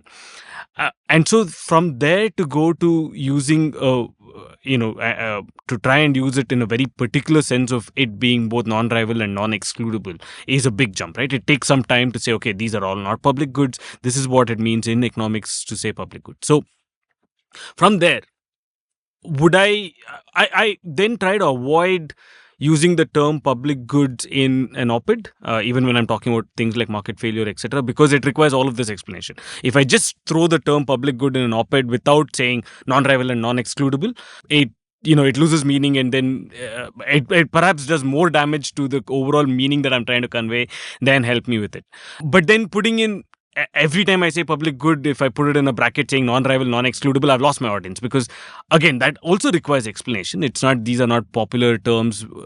So you either avoid it or you try and somehow navigate through that mess. Unless we're talking about a very specific topic which you have to elaborate on public goods, you try and avoid that bit altogether. So I think there is that challenge of exactly finding that balance of where do you use jargon and where do you not. Without the use of some of these terms, I think you will lose both efficiency at one level, because you find yourself explaining all of these things every single time that you use, which is tiresome, not just for the reader, for yourself. Every time if I have to explain the idea of opportunity cost, it's tiresome, right? And also, I mean, of course, you have limited space and there's all of that constraint. So I think you can take the liberty of using certain jargon the way it is, but in some other instances you'll find yourself having to explain that or skirt around it, convey the meaning in a better way. I think that's more to do with the art of clear writing. But yeah, I think that's where it comes down to. You have to make those judgment calls. Yeah, I mean, there are many examples to this, right? Terrorism, for example. It's an ambiguous term. There can be many definitions for it. Republic, the way it is taught is very different from what it means. And one of our favorite examples, there can be state terrorism. Right? There's terrorism by the state. And if you look at just what the word terrorism means, which is, Pranay? Yeah. So, I mean, terrorism is the threat or the use of violence or the indiscriminate use or the threat of use of indiscriminate violence to achieve political ends is called terrorism. So a lot of effort we do is to try to come up with a parsimonious yet somewhat complete definition of some of these terms. And once you have explained that, then you can use that term again. But unless we are convinced with that definition ourselves, does it cover all the corner cases, then we don't want to use it. That's one thing. Like if you look at any concept, it has three sides to it, right? There's an intrinsic value to it, there's an extrinsic value to it, and there's an instrumental value to it. So you can define anything in either of these three forms. Explain. Yeah, instrumental is, for example, what is that thing doing? Right. So intrinsic means you can think of it as a structural thing. So you can give a definition of a state in terms of how it is made of. Right. This is an intrinsic definition. Extrinsic means, for example, when you talk about coercion being the primary element of the state, that is an extrinsic its definition. Actions, what it does. And similarly, there can be an instrumental definition. So you can use any of these to define a particular concept. So just doing that consciously sometimes helps. And the other thing that I already mentioned, that just having these definitions, just putting some mind to it, clarifies it to yourself, coming up with a precise definition. The other thing you can do is to create new terms, and that's when you again try to overcome this confusion, right? So liberal can mean so many things. So what precisely are you talking about? Or it could be a merger of two or more things, right? So, for example, Nitin had come up with that concept of radically network societies. We did an episode also on that, right? So, the idea is you're combining two or three things, but by themselves they are complete. They are indicating what we wanted to say. And then we spend some time on coming up with a definition that a large number of people can understand. That, I think, is a conscious effort to be put in. As long as we are on language, I think one of the other things which gets tricky is the use of metaphors. Now, while it can be a useful aid in some situations, right, because that's what makes it easy for people to understand, but it's a tricky thing to overuse metaphors, because there's, again, people start visualizing that metaphor and then there are lots of caveats, and then you have to say, no, this is where classic thing is during net neutrality, right?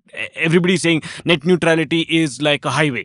And then people will say, okay, but there are exits and there's something else. And what kind of highway? Is it 6-lane? It gets into really difficult territory. So I think while it's tempting to always use easy metaphors, and so, I think at that overall superficial level, people are able to understand it easier, but you lose nuance very quickly. So you have to be very careful in using metaphors. I mean, that's really the trade-off between simple and simplistic, Yeah, right? yeah. The metaphor will make something simple, but if it can runs a danger of making it simplistic and therefore becoming a barrier to understanding rather than an aid to it. Yeah, but metaphors are all narrative devices, right? Mm. So when you're writing to convince, metaphors become very important. Every narrative device Yeah. becomes important. But and when you're writing to analyze, Yeah. that time metaphors often end up complicating things because they don't apply one to one. So depends on what you're doing with that, right? So when for example we are writing research papers, if I see metaphors, I tell people that why are you using this? This is not the place to use the metaphor. Put it in an op-ed. Yeah, and most of the people who are going to read your paper already know what that area is. You don't need to use some metaphor to make that point. But when you're writing an opinion piece or you're trying to explain it, convince an idea, that time Give me an example. Supremely important. Yeah, I mean, for example, people would use just something that came to my mind. Data is the new oil, for example, right? Now, this is used a lot. Now, it is, from a metaphorical sense, it does make sense. Data can't be seen, and you don't know where it is. So to relate it to something which is tangible, something you have experience of, is a very powerful narrative device, right? And from a policy lens, it has another significance, that then you can say what you don't need to understand what you need to do with respect to data. You just need to know what has happened with respect to oil and managing oil, and that the solution becomes superfluous, right? In a sense, when you are doing these narrative metaphorical comparisons. So that makes sense. But I will, when people are writing a paper, I'll say don't use this, right? The data doesn't make sense because there are many differences. Another example I had given you is chip war, right? And I had tried to explain that this is a wrong metaphor. It is not a war.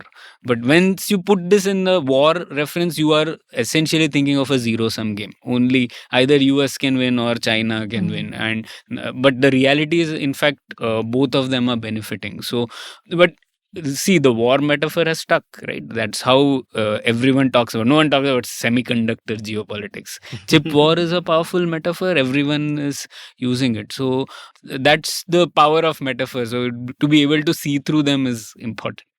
I like that changing the metaphor changes your framework of thinking about it, right? And once we put it in a war perspective, we are going to think from national security perspective. So all narratives will go in that direction. I wanted to add something to this. I feel like, yes, jargon is actually very important because there's so much difference between different words that we use, right? Recently, I was having this discussion with another friend who's talking about secular versus plural, right? Now, it seems like they have the same meaning, but there is some difference between them that one needs to understand. So definitely some thought needs to go even from a reader's perspective, right? If I really want to understand these things, you have to put effort. You cannot be expected to fed everything, and everything cannot be simplified beyond a point. Sometimes you have to apply your mind. There is no choice in that as well. If you want to think about even at a second level of thinking, then you need to, there is no escape from that. At the same time, I also feel that second problem that we are facing now is all the silos that are forming, like you said, how liberal word is something else in the US context, and how you will see in Indian context, feminism is a word which is much misused, and a lot of people would actually not know the exact meaning of what it's word actually feminism means. Tragic how it's become a pejorative. It like is. I consider myself, I think every decent human being should be a feminist by default. Yes. But yet it is the way the word is used in India is just bizarre to me. Yes. So that's another thing. And I think part of it is because we all are thinking a lot of our discourse in a daily life is in our languages, right? And now we are bringing these ideas which are articulated in English, but they are not. What is an equivalent of those ideas in our languages? We fail to connect that all the time. So sometimes we map them, but we probably do not map them very accurately. And I think there is some loss happening in that translation also. And probably there is some loss in our languages itself, that all of this discourse is not happening in our languages, where we can discuss this and say that Narivadi, what is that? Now what does that mean? And if I discuss and explain that in that language, then probably that word will be more understood by normal people. So it is not remaining constant, limited to an elite audience, but it becomes a part of our narrative. And that is the link which is probably missing in India right now, I feel. I think I agree. Just explaining a concept in a language other than English brings clarity to it. That's very interesting. I want to double click on that. But first, I must inform all of you, and especially you, Pranay, since you use the term so much, that I am engaged on a constant chip war. I'll see potato chips and I'll be like, I want it, but I know it's not good for me because sugar is poison, but I want it. So inside me, there is always a chip war, which has nothing to do with semiconductor geopolitics. So I want to point that out. That's a fascinating point you just made, Khyati, about how translating a concept immediately clarifies, the aspect of it which you want to highlight. And my other question to all of you, but Khyati and Pranay, of course, do pulyabazi, so especially to you guys, is that what is the task of finding the language to translate these ideas to Indian languages? Because I think the great tragedy and equally a great opportunity is that a lot of this discourse doesn't exist in the Indian languages. In fact, I tell all my writing students also that if you are equal in two languages and one of them is English, please write in the other one. Don't think of immediate reward. That other language needs you, that public needs you, because, it's just not so discourse rich, because English has had this privilege of being a link language of the world. There's so much in it that is not there in these other languages.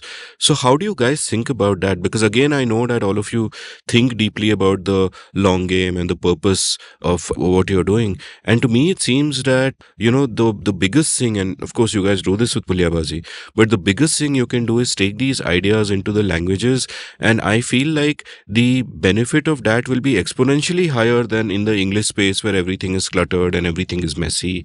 It would be exponentially higher. So what are sort of your thoughts and the challenges that you would have faced with getting these concepts across, and like A, finding the language to do it, and B, I'm guessing conventional thinking among people whose first language is something else would often by default be different. So my first language is actually Gujarati. My second language is Hindi. English is my third language. Amazing. Wow. So I started learning Gujarati letters and English letters at the same time in school. So I feel like I do understand that how a native speaker understands things like that, right? But what is missing is that there are two different kinds of conversations that we have in different languages, right? I talk about certain things I talk about my daily life and my daily conversation. I can only have it in Hindi or Gujarati. So if I really have to be talking to my friend in English, I think it will be very awkward for me, right? At some point, I would switch to another language. But there are some ideas which we do not talk in Gujarati. Although I would say it's not true, because actually I started reading politics also in Gujarati, because we only used to have Gujarati newspapers and Gujarati magazines when I was growing up. And so I used to read a lot of political analysis. But what is happening is somehow that discourse is very limited, and new ideas that are coming, I think possibly because a lot of new ideas are coming from the Western world, and because they are coined in the Bitcoin world is coming from there, because it's not something that we have. It's not an idea that is generated within India. So because a lot of these new ideas are not being generated in India, that's why they would have a foreign origin, just because that they originated somewhere else, right? And good thing is some of this is getting absorbed in our native languages also, but there is still that discourse is not so much, and not enough people are talking about these ideas that they get fleshed out and that they talked about, and then that new vocabulary to speak about them emerge in that language. So while we speak in Hindi for Pulyabazi, we actually often struggle with finding the right words that our audience will also understand, which we will not find awkward. Sometimes I find myself speaking using a lot of English words, although I don't want to use them, but if it goes in the flow, we just use it. So I think part of it is our own practice, that we are reading a lot more now. At least I'm reading in a lot more in English rather than Gujarati, which I used to read before I was probably 15 years old. After that, I slowly changed. So So I think our practice in those languages have reduced, and the total discourse in that language is also much lesser, so that there are not enough people debating about these ideas, and lesser space for new words to be formed in that language is how I see it. Yeah, I see it from what the perspective you shared earlier, that the returns for your own well-being, or if the returns to doing something in a language other than English, will be more. So that's why you should do it. Because I actually think the discourse in other languages is also very rich. It's just that we are not following that. For example, a bestseller in Hindi sells at least 10x copies than what a bestseller in English would be. So there are far more people reading that language than they are reading in English.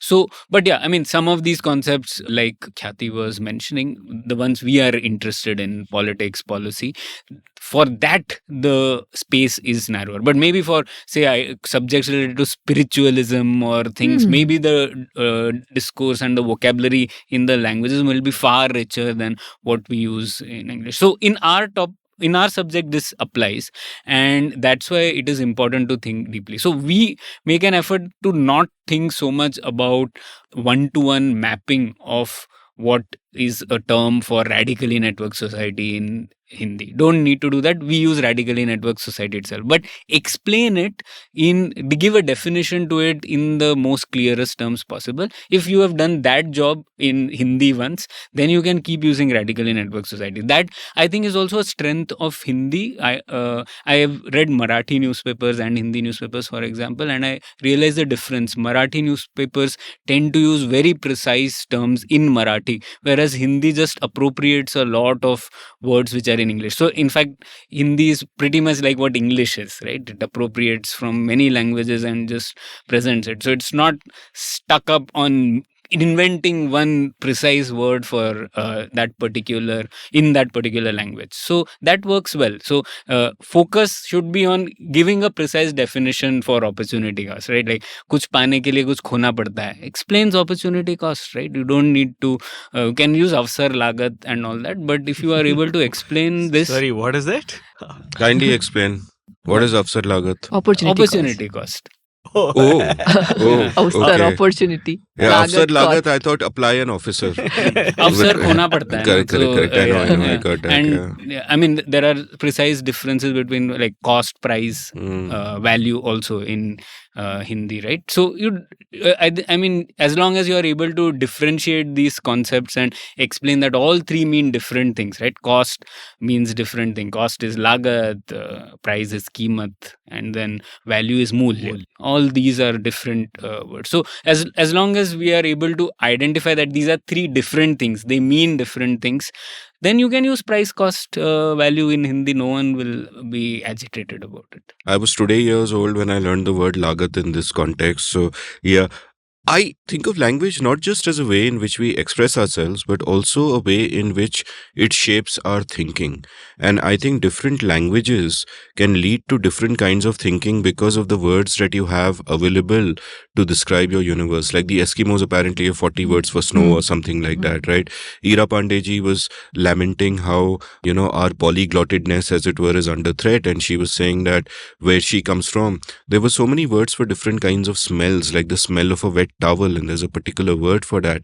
And I'm thinking that when there are words for these things, you notice these things more and they become part of your sort of conceptual universe. And therefore I'm thinking that, like, I'm therefore curious from all of you to figure out, like, Khyati, you're saying you read Gujarati when you were young, you read Marathi, Hindi, of course. Anupam, I have no idea if you're a deracinated person like me and only read English, but I'm very curious in what would be, if I may coin a phrase, what would be the thought universes in these languages? And from that, because then if your language is restricted, that at some level restricts your thinking and restricts your understanding and shapes you in a different way, which is why I actually think A, being multilingual is great, and B, when I say restricted, I mean restricted perhaps in a particular domain. Ki, Marathi might be restricted in terms of perhaps not having terms of public policy as have evolved elsewhere, but it could be far more evolved and less restricted in some other context, perhaps a religious or spiritual context. So different languages will kind of cover different areas. So what is your sense of this? That can you describe those thought universes for me in terms of both what they had that we can learn from and what they did not have, which is an opportunity and perhaps even an imperative for us to think about? I'm guessing the people who are truly multilingual will have longer answers, so I'll just go first. Sure.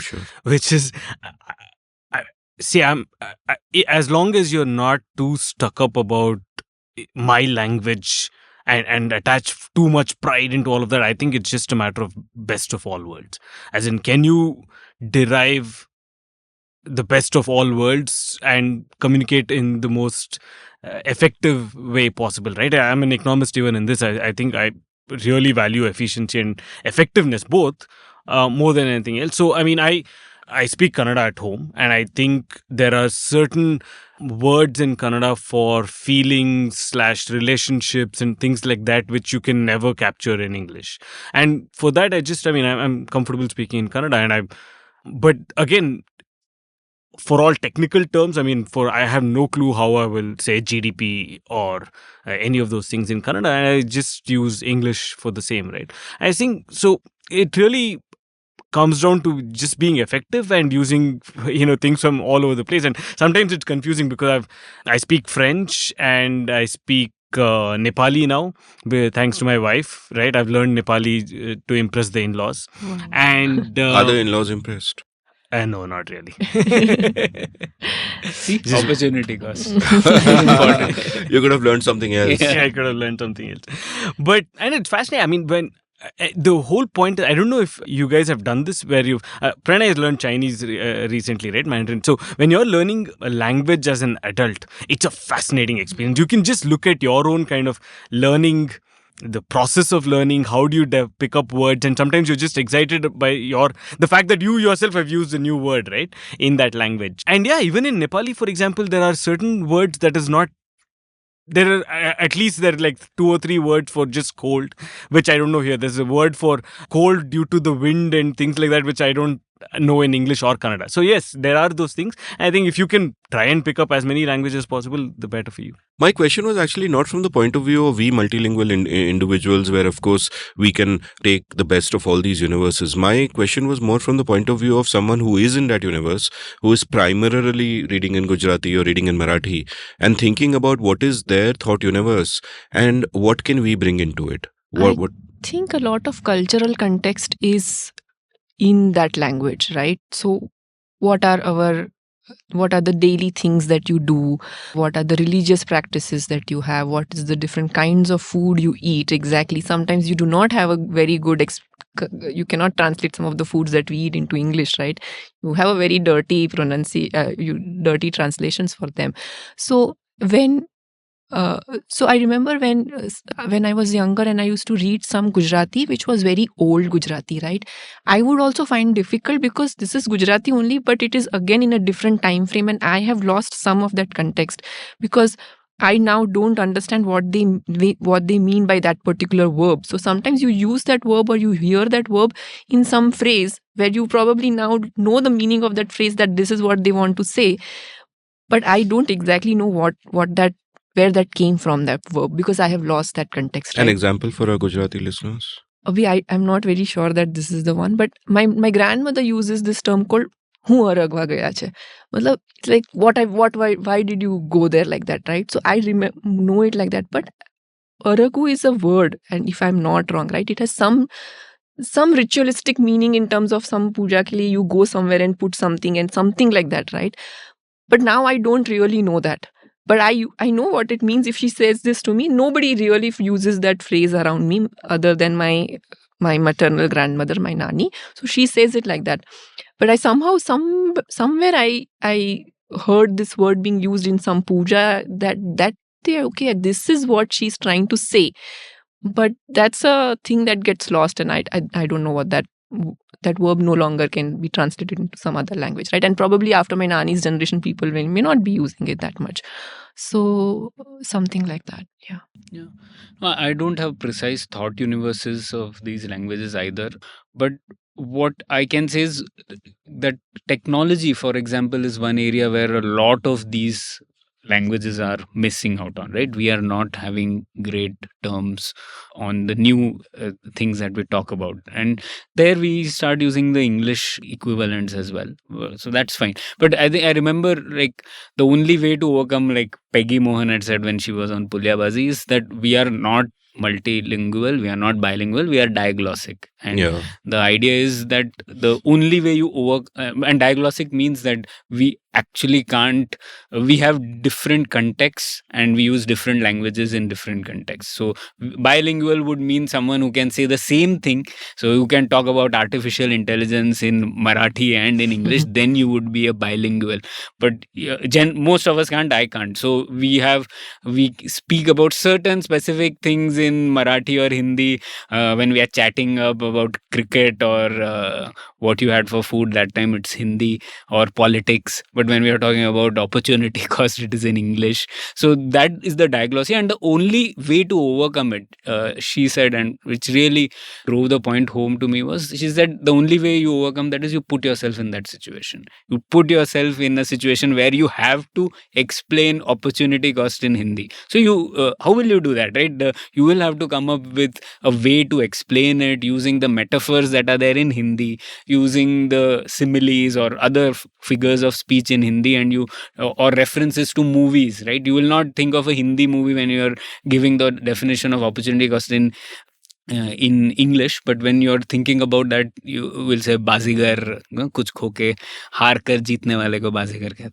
Golmaal आने वाला पल जाने वाला Yeah, है. so all those, you make the connections when you're thinking in the other language. So when you're diglossic and you put yourself in that situation, your horizons of what you can communicate in that language slowly expands. The more you put yourself in that situation, the kind of complicated ideas you're able to present, it compounds over time. So that's how I would put it. So I just want to say Bengalis have sorted this out. It's not a problem for us. Robida used to say, कि, Amit, have you heard of the big bong theory? সবকিছু originate করেছে bongs থেকে, ঠিক আছে? তো you should not think that there is a word which is not Bengali. Every word is Bengali. Appropriate করো, opportunity cost বলো। এটা কি একদম struggling for language, এটা these Gujarati people can be doing all this. We don't do all this. Gandhi was a fool. To get back to the sort of subject of the book, is it planned in other languages? Not yet. Yeah. We didn't think of haven't it thought of until it. you've asked this. So yeah, I think maybe it should. It would be nice to write it in Hindi. I don't know if we can write it, but yeah. And what do you guys think about form? Like earlier you spoke about the difference between a single panel and a long form comic, as this book is. And what are the other kinds of forms that you might have considered? Like, for example, this could be a web comic series. This could be a daily strip. It could be so many things. Yeah, it can also. So if I have to go in more detail and we really explain these concepts, then you would have to add more text. And that another format could be when there's much more text and then some illustrations, which would explain some of the things. That's like a midway of a conventional book, which is slightly more illustrated, something like that, right? So I think with so much illustration heavy, you can only go that deep is probably a limitation of even this format, right?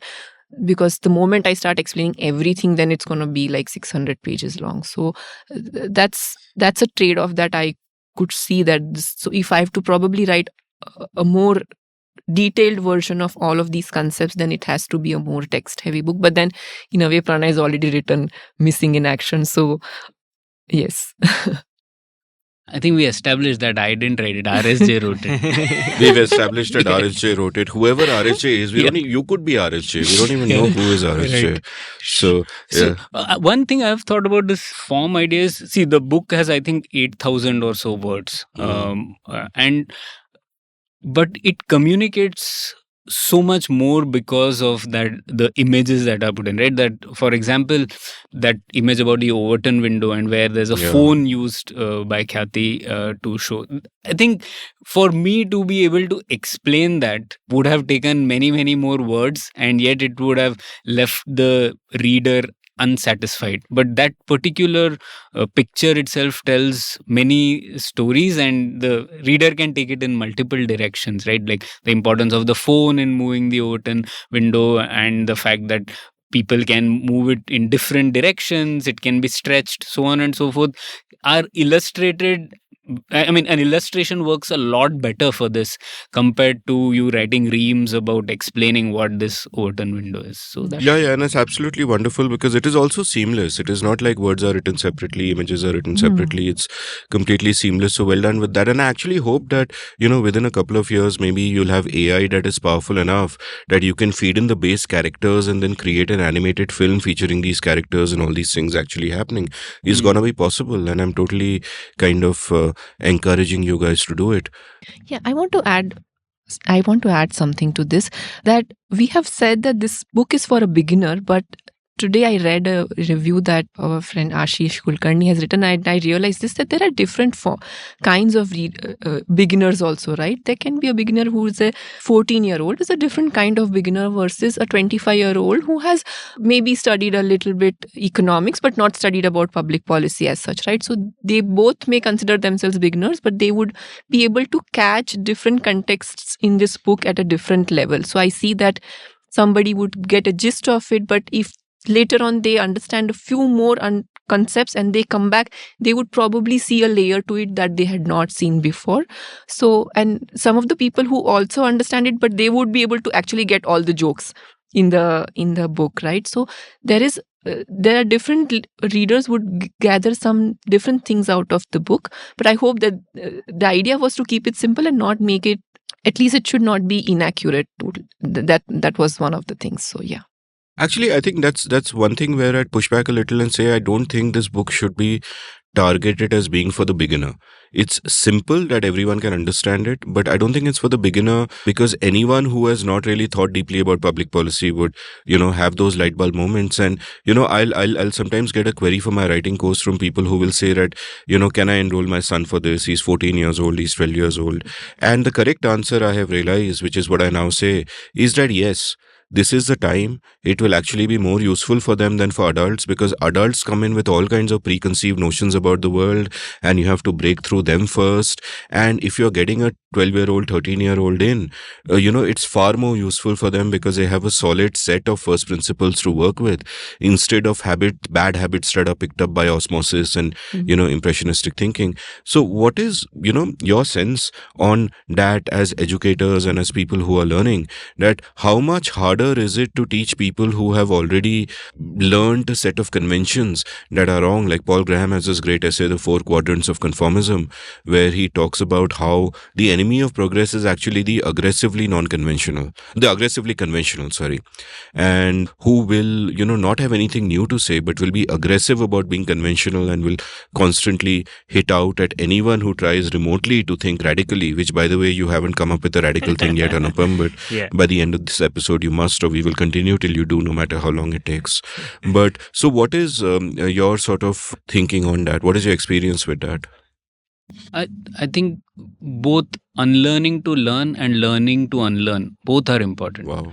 So, and yeah, I mean, especially in public policy, right? Then we'll come up with our preconceived notions about all of these things. So it obviously is a challenge in this area, but for most of the time, the people who come to take Takshishila's courses are people who are not actually in public policy, right? They are in very, very different fields. So that problem of being very aggressively conventional doesn't arise for us, right? The people actually want to challenge There's a selection themselves. effect. Yeah, They so want there's to a come. selection bias there. So we don't face that problem, but we do explain to people right up front that you have to learn to unlearn. There are lots of things you have already, there's a stack which is built up in your mind that you have to slowly get rid of. How do you learn to unlearn? Yeah, so for example, we tell people that, see, the course is not a WhatsApp group, right?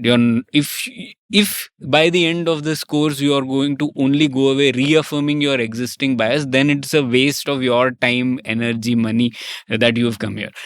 You should consider that you have actually made a breakthrough if you are able to challenge at least one deeply held belief of yours by the end of the course. So that is something that we say upfront.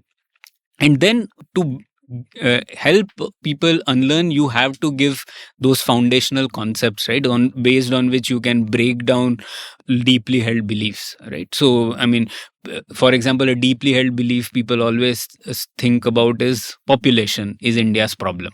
We have this in every cohort, that some person will feel India sucks because India has so many people. And I know you've done an episode also on this, but just putting that frame that, okay, yeah, no, problem is about governance, not about population.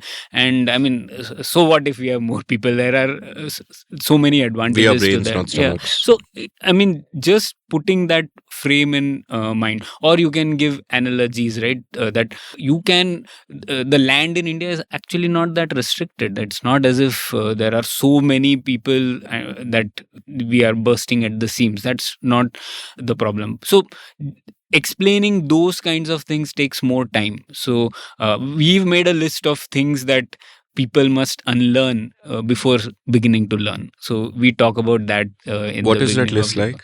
we've talked about it in a previous episode about intentions as not the same Yeah, as outcomes. yeah, and as outcomes, and also that good policy bad implementation is a myth. So we have like 8 things to unlearn before you start learning. So we put that out right up front, and then constantly pose questions which challenge people's deeply held beliefs, so that convinces some people to at least think differently. Or there are many examples, right? So I always try to think of things like, which are the world's biggest exporters? So people will say China, US, but they are also the world's biggest import. And then I ask, okay, which are the world's biggest importers? So generally you will not have an answer. Then the biggest exporters are also the world's biggest importers. Or people have this notion, for example, in semiconductors, Taiwan is the biggest exporter. So you ask a question, what is Taiwan's biggest export? Most people will say chips today. But when you ask, what is Taiwan's biggest import? So then they'll not have a good answer. The answer is chips. So again, so that probably drives a point home that, oh, okay, if Taiwan also is importing to export, then even India will have to do it. So maybe those kinds of things, first identify a set of deeply held beliefs and then challenge them through examples or comparisons with other nation states helps sometimes.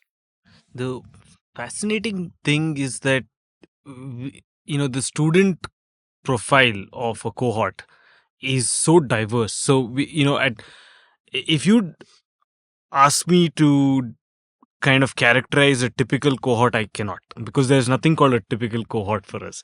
I mean, we have people who are from 18 to 65, or maybe 21 to 65. Sometimes we've had lower than that, but typically that's the age range. And one of the things that I realized during this is that age is not a factor at all. It doesn't. I've completely busted that myth for myself that younger people are more keen to learn and are more open-minded. Not at all. I find sometimes the younger people will be extremely hard-coded with whatever because of exposure to social media or exposure to maybe their own parents. I have no clue what, and I don't want to get that, but it doesn't mean that they're naturally more open to learning. So it could be that they're coming in a lot more hard-coded. I've had wonderful conversations with people who are 60 years old, nearly twice my age, and where they've been absolutely open to learn. I'm saying, oh, you've completely changed my mind on this issue.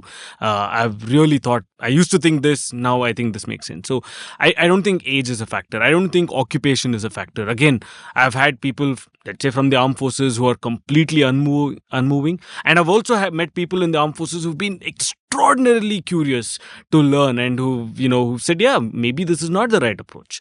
So I don't think, again, profession is a matter. I think it comes down to the individual and how open they are to learning. How much are they willing to kind of challenge their own deeply held notion? And I think that's a difficult thing to do. It's a really difficult thing to do, to challenge yourself. to really question the beliefs that you've had, saying, does this hold true? Does this hold true always?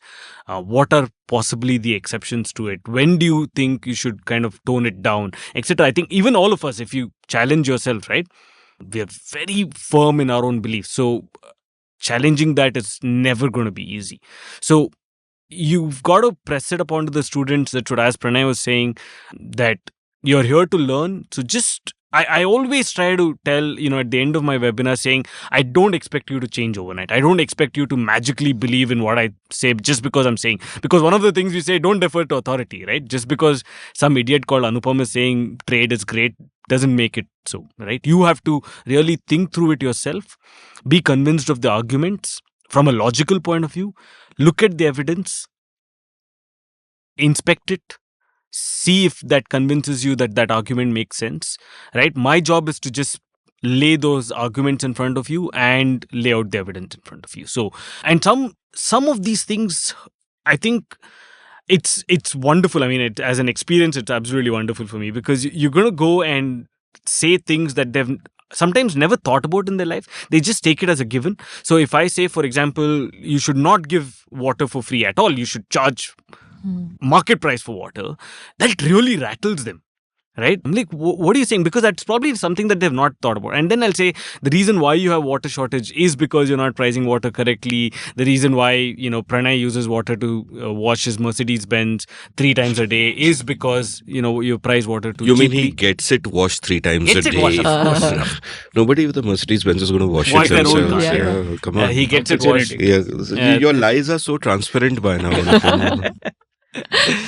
And so on and so forth, right? You can state all of these examples, and I think sometimes it does convince quite a few people. In fact, I mean, this is like a standard trope. Every once in 3 months, I just talk about water pricing. It's one of my favorite things to talk about, which most people take it for granted that, or haven't thought about it, and then you just kind of wake them. When I spoke about, another example is when I spoke about MRP, right? That there's no need for MRP. I think, and this is where context matters, I think 99.5% of India, and I'm just pulling that number absolutely out of the hat, but 99% of India has never thought about this idea of whether we need something like MRP or not. It's always been there, and it should continue to be there. And when I say there's no need for it, that we shouldn't have something like a maximum retail price, it shakes them. And some of them do think about it at that point of time. Yeah, okay, why do we need MRP? Right? Maybe some others don't. Some others saying, yeah, I'm completely close. So I think that is individual specific. The other area where it gets interesting is, I mean, as we've spoken about, it's just the role of the government, right? And there, I think also context matters a lot. It's probably sign of the times that at this moment, when I ask people to be slightly skeptical of the government, that itself is difficult. People saying, why should I? I mean, the standard argument, right? If I say privacy matters, people say, why do you have to hide? I'm like, no, I have nothing to hide, but I don't want the government to know where I am or what I'm doing. Those are things which I think is just matter of is a product of the times, right? Is a product of, and it's part of this entire whatever political situation that we find ourselves in, whether where people equate, and one of the first pages in this is that being anti-government is not equal to anti-national. You can criticize the government, all of those things, which is why we want to put it there right up front, that you can criticize policy. It doesn't mean you're criticizing the government.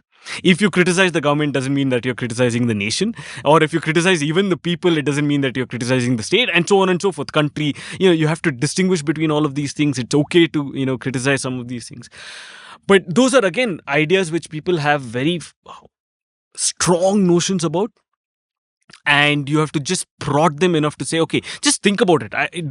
I always try to say, you don't have to change your mind overnight. Just think about it. That's all you need to do. Just think about it. Maybe at, given time, given enough evidence, you might change your mind.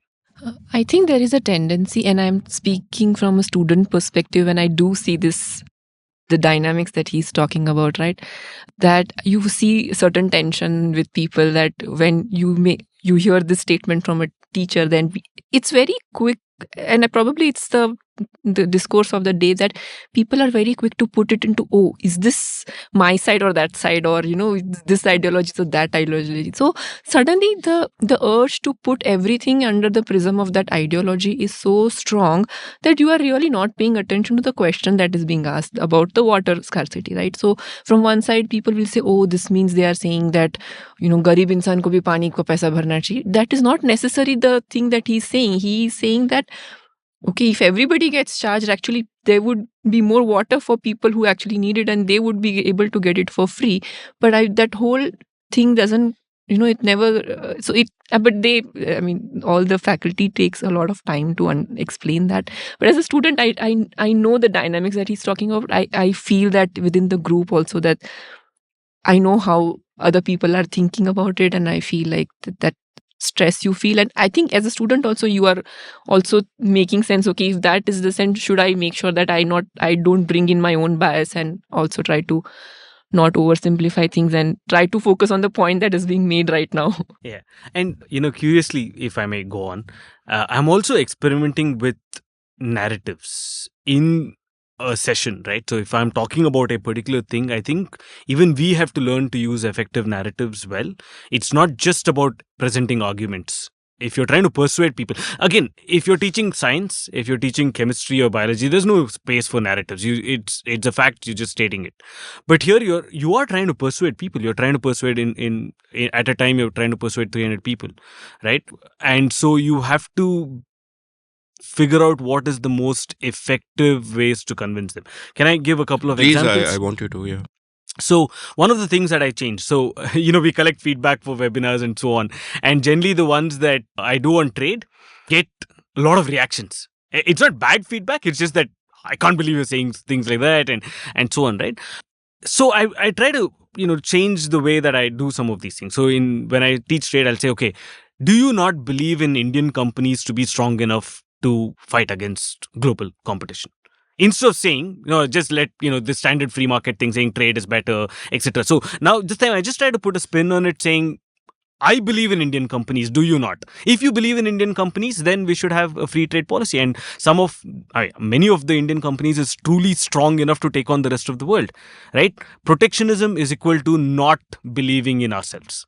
Just change the narrative. And I saw there's a drastic difference in the way that idea is perceived. The entire water debate, by the way, I constantly make it as a poor versus rich debate, because I know that's where they'll come from. So I do it before them, and I say pricing water cheaply is anti-poor and it helps the rich. I want you to explain this, because you've been saying pricing water for so long that all my listeners will be like, ye kya bol raha hai, ye kaise log hai? This is a neoliberal conspiracy by the World Bank. Yes. So what do you mean? Tell me about why water should be priced. Okay, so as of now, across India, in probably every other city, we price the water. The price that we charge for water, drinking potable water, is extremely low. Far below any kind of this thing. Even if you just take the price of water in Bangalore, if I can give an example, right? It takes something like 100 to 120 rupees per kiloliter for transporting water from Kaveri to a tap, right? On an average. Whereas on an average, you're paying no more than 15 to 20 rupees per kiloliter. So that's an 80 rupees kind of discount that you're getting. Every single individual who uses water in Bangalore. So where does that 80 rupees come from, right? That comes from obviously public purses. It comes from a subsidy. So one of the first things that I say is, who gets the subsidy more? The person who uses more water gets more subsidy. And right, because per liter you're getting 80 rupees subsidy. So Pranay washing his Mercedes-Benz is getting all the money. Pranay getting his Mercedes-Benz washed, yeah, is getting more subsidy. So you immediately, you've got to make this point that it's the rich who use more water than the poor, and therefore the rich get more of the subsidy than the poor. Right? And where does that subsidy come from? Public finance, right? Public purses. And that is collected from everybody, not just the rich alone, right? Indirect taxes. So I want to make that point, saying that there is a transfer of wealth from the poor to the rich through bad water pricing strategy. And that's not all. Then there's, 2 or 3 other points that you speak about. If you don't charge for water correctly, then you're going to have a bankrupt kind of water agency, whatever that is, and it's all government monopoly in India. So that government monopoly agency which provides water is always going to be bankrupt, which means that they will not have the best technology and technology. They incentives. will not have the best kind of equipment. There's the infrastructure will be weak. Direct consequence of that is more water wastage. So if you're concerned about water wastage, that's a big deal, right? And we know that, for example, I think in Bangalore, nearly 50 to 60% of water leaks even before reaching the taps. That's because of bad pipes. And there is a Right. lot of mixing also, right? I'll come to that. Sorry. So one, there's a water wastage, and part of that water wastage, obviously, price acts as a signal, price acts as an incentive. You're destroying both by pricing it cheaply. So Pranay has again no incentive to switch off the tap while shaving, right? He lets the water flow endlessly. Are you picking on Pranay? That's what we That's do. his thing. Yeah, and he's Full so day. cherubic looking. Like, have you started shaving? Anyway, carry on. So that obviously, right? So people have no incentive to save. The same thing, rainwater harvesting. You can go on endlessly about why you need rainwater harvesting, but people will not do it until you have an incentive, right? If you price water correctly, immediately they'll realize that, okay, we got to save that water and use it. Then there's the hygiene factor. The fact that you don't have enough money and for upkeep and so on. There's far too often, and I hope none of you are listening to this on an empty stomach. Far too often the stormwater drain and basically the sewage pipes and the water pipes get mixed, and so you get really dirty water. And even there, again, who are the ones who are going to be more likely affected by it? It's going to be the poor people, right? The rich people will put up a Kentaro and make Hema Malini happy, whereas the poor people are the ones who will get affected by it. So then they have health problems, public health crisis, nutritional problems, whole bunch of things. So on, I can go on. I can go on for another 20 minutes of why you But should I price think what water. Hema Malini ji herself would say is that आप अगर water को price करोगे तो गरीब कैसे पानी खरीदेगा? गरीब will then have to go without water, will not be able to take a bath. Children will get cholera from taking water from. So Yeah, as of now, they can't do that anyway with that extremely cheap water policy, because first thing that is disrupted by pricing water cheaply is the supply of water. Because again, where do the poor stay? If they're staying in the middle of the city, they're staying in slums where it is very difficult and expensive to put up pipes. So you don't get piped water anyway. So you end up staying in the periphery. And in Bangalore, again, for example, the periphery don't get your BWSB water. They have to rely on either private water sources, which is the tanker mafia. So the poor actually end up paying 3 to 4x more per liter of water than the rich do. So you're not helping them anyway by pricing water cheaply. In fact, you're just helping the Pranays of the world, right? Whereas the poor people don't get access to water. So by pricing it higher, you have money, you can lay down the pipes, then you can always give a subsidy for those who can't, right? Inclusion error there is not a problem. Give subsidy if you want, but I think that'll still be a far better outcome than what the status quo we have. Yeah, we didn't talk about one major point in this, the agricultural. This is just urban. This is just the urban landscape, which actually accounts for maybe 5 or 10% of overall water usage, right? The agricultural that's a minefield. Yeah, so there was World Bank data on this. In the Indian subcontinent, 90% of the fresh water is used for agriculture. So if you want to do anything about water, you need to attack that. I mean, if you just decrease that by 3-4%, the gains that you will have will be significant. And especially if you stop giving MSPs for water-intensive Exactly. crops in states that should not grow them, like Tamil Nadu and Punjab. I think was it Ashok Gulati who pointed out that, or Ashok Desai, or one Ashok of Gulati, that we are exporting. we are water. exporting water. Yeah. So But here I think again coming back to that point of learning to unlearn, right? A lot of us come with this doer mindset that we have to do something about this, right? So that's why there's so much agitation about this water purifier में से water waste हो रहा है, osmosis, that reverse osmosis है. So we should protect that water. In fact, government had a policy about that. We'd written in the other book that you will not be allowed to use a water purifier if the water hardness in your area is below a particular threshold. Wow. And all that. Like, why are you going to that details? And Lord, it will find support, massive support in the that okay, we have to do something. This is something concretely that I see, something that I can do about this, so I should do something about it. But here, that's what the doer mindset is actually not going to solve any problem. And as an analyst, you have to think more deeply about it, that 90% of your water is from agriculture. Even if you can save 5% there, you're doubling the water available to all households. But that's what you need to be able to unlearn. Yeah. There was a classic line from Yes Minister. We must do something. This is something. So let's do it. And I want to point out that, after all the revelations that you, Anupam, have made about our friend Pranay, you miss the biggest connection of all. That where does Pranay get his Mercedes from? He gets them from running the tanker mafias. Of course he like, does. If you think about what is actually happening, it's like the Baptist and the bootlegger, except it's not exactly the Baptist, but it is where the bootlegger is the tanker mafia, where the government creates a situation with their subsidies towards water that there is a perennial water shortage. And who steps into that gap? The tanker mafia steps into the gap, while personally contributing to the water being short. Yeah, I am very angry that you called it a mafia. Yeah. You It's are a legitimate business source. You're fulfilling a social need that exactly. the So state calls. Pranay gets his Mercedes from the tanker businesses and of course as the lobbyist for the charger industry. Don't forget. Lobbyists for the, one day when, Mercedes has EVs, I don't know if they do already, then, they all come together. Yeah, the charger industry and the Mercedes, and you can have Mercedes. Then I can charge for water. I think this is a good time to stop. So my next big question, we are talking about changing minds, we are talking about openness and humility and all of that. So I want to ask each of you that what are the major inflection points in your life when it came to changing minds, or what is the one subject on which you had a deeply held belief and you changed it or modified it substantially? Up, Chopa. I'm thinking. The inflection point. In terms of changing your mind about something that you had a deeply held belief, yeah. Your NREGS. Rethinking. I mean, I was lefty in my youth, so I've changed everything.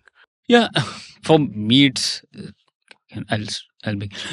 So, I mean, before taking up a public policy course at Takshashila in 2013, my thinking on many of the public policy issues were driven from what you read in newspapers and how issues are presented similarly. So I would have thought of exactly this way about water, and that you have to do something. If you can do something at your level, why don't you do that, right? So I would have tried to optimize at my personal level without thinking why the government is. Or I would have thought very differently about taxation, right? So yeah, wealth taxes होना चाहिए, why not? But once I got to learning all these frames, just you pick up concepts which really change your mind about, okay, they start thinking about it's systematic, right? What is taxation? What are the various costs of taxation? What happens when you put a wealth tax and things like that? So once you have this vocabulary, then you're able to think deeply. So for me, yeah, it has been it has changed me on multiple fronts, on most ideas. For example, I had never heard of Hayek before I took the course. Why would I, right? Like engineering background, and we are never taught about. So, I mean, just reading the use of knowledge in society is like a light bulb goes in your mind that you can't turn it off after that, right? But before that point, I also thought, okay, price, it's okay, price, profit should be there, but profit should be in some limit, right? There is profit and profiteering differences there. Why are people extract? I think all those notions which population is a problem. I would have also thought of that 15 years ago, that because that's how we begin, right? Like if you chat with any random person on the street, why is India where it is, the first answer most likely will be we have too many people. So on most of these issues, I would have thought this in a very fundamental way. My mind has changed on all these ones. And I must tell our listeners at this point that I have been on Pulyabazi talking about Hayek. So Yes. it is Please like, do listen. oh my God, if I listen to it again, I'll probably cringe like hell at the language I'm using. No, it was nice. Diglossia, you put yourself to overcome diglossia. I So tried it to is good. overcome diglossia. I have and heard that episode and it was very nice. I heard it as a listener, of course. बस कर पगली रुलाएगी. So yeah, and so is it, just thinking aloud from where you took off, Pranay, is it then fair to say that you had a bunch of opinions and you changed them, and that change came about because you gained a frame? That before that, the opinions were just impressionistic and it seemed to make sense and it seems commonsensical. But gaining the frame helped you reevaluate the world, and that changed everything. Would that? Yeah, and specific frames. So, I mean, before this, I've told you I used to also, I had prepared for UPSC in 2008-9, and I had learned sociology and a bunch of other subjects.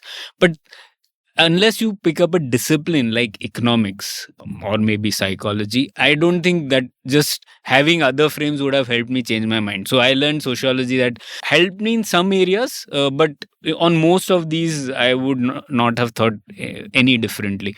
So for policy, economic reasoning is really important. So we always tease that public policy is like the application of economic reasoning, right? It's like what biology and medicine are. So similarly, economic reasoning is the same relationship of economic reasoning exists to public policy. So in that sense, having an economic reasoning frame was really, really important. I would say that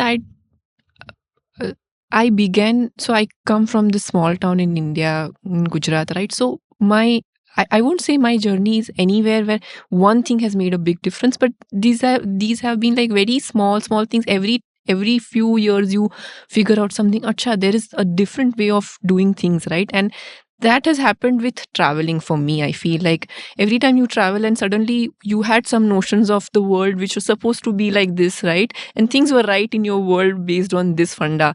But you go to another place and suddenly feel like, oh, it doesn't work like that over here. Same things are seen in a different way in a different place, right? So whatever. For example? So example, food. For example, if somebody is coming from Gujarat, this whole thing about vegetarianism, right? And I grew up in a vegetarian family. So in my family, definitely we eating egg was also not allowed.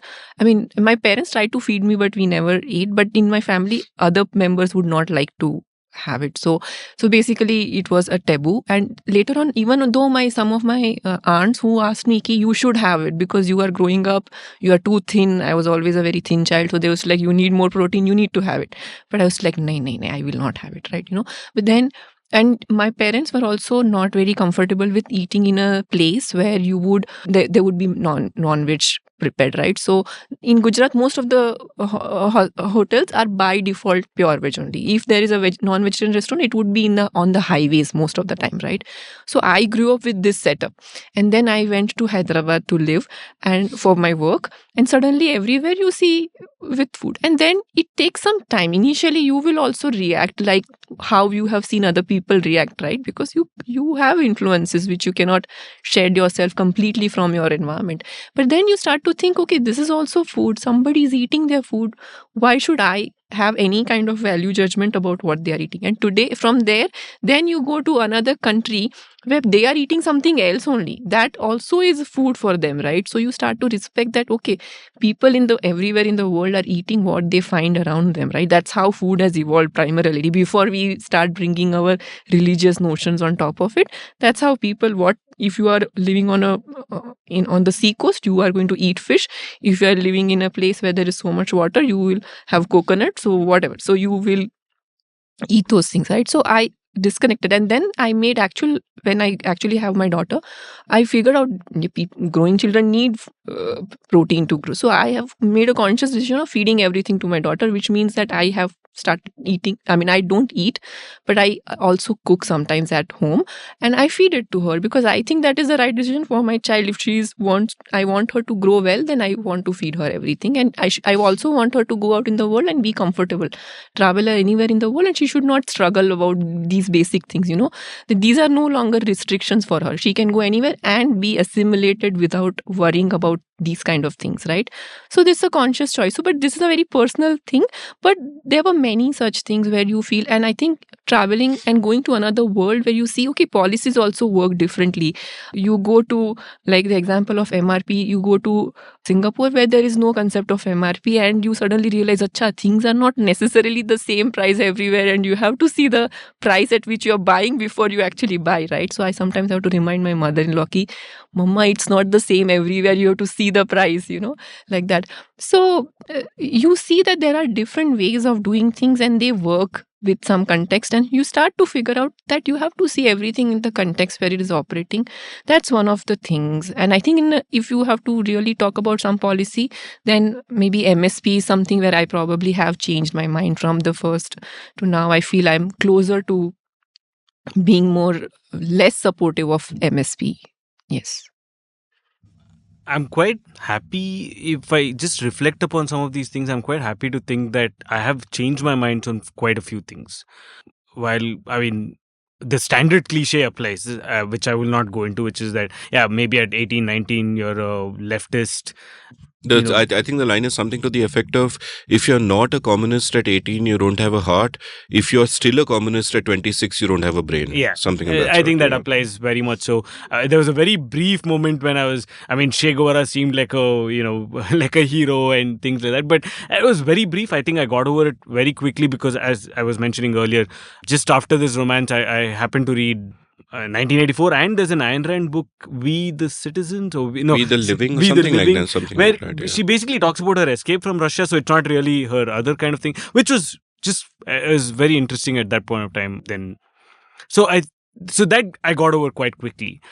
Religion is another aspect, right? Where I was very religious at one point, and that was at a time when my dad was, for example, an atheist, and I was very religious, and now it's completely switched over. He's very religious and I'm an atheist. So I think it's just I want to know this story. And only place for one believer in the family, I guess. I also want to know the story. Chalo, batao. For whatever reason, when we were growing up, parents never really imposed any kind of religion on us. So I didn't have any kind of indoctrination in that sense from a family perspective. But for some, I was, wondering about the purpose of life and all of those things. So my aunt and uncle, they were quite religious. So I used to go to their house. I used to ask them questions. They used to give me some answers. Then I started going for Bhagavad Gita classes, which all of that bit, right? And I got quite, this was when I was in 11th grade or something of that sort. And I was quite religious, and that took 2 or 3 years. The breaking point was really that I used to go to these classes. I used to ask some questions and I never got any satisfactory answers. Right? Just about free will and things like that. And when I started, when there was no satisfactory answers and I was just brushed aside saying, don't ask questions, I'll tell you, this is the way, right? Don't just question some of these things. I pretty much lost interest in it. And from there to obviously becoming exactly on the other side where I'm an atheist. Why did your dad start believing? I think he had some personal episodes in his life which kind of changed it. I don't know too much because I'm not... it seems like kind of a personal story for him. I'm like, that's okay. But he started believing in it and now he's very religious and I'm exactly not. But yeah, that's I think one of those things where you change your mind. But there are also other kind of interesting to me, sorry, where, you kind of change your mind. The environment is definitely one. I love being in nature more than anything else. In fact, I think everything that I do is, for me, a means towards that end where I can just go away and live in the hills and be happy. And, it kind of bears out every single time that I get an opportunity to be away, I go to the hills. That's my fortress of solitude and happiness.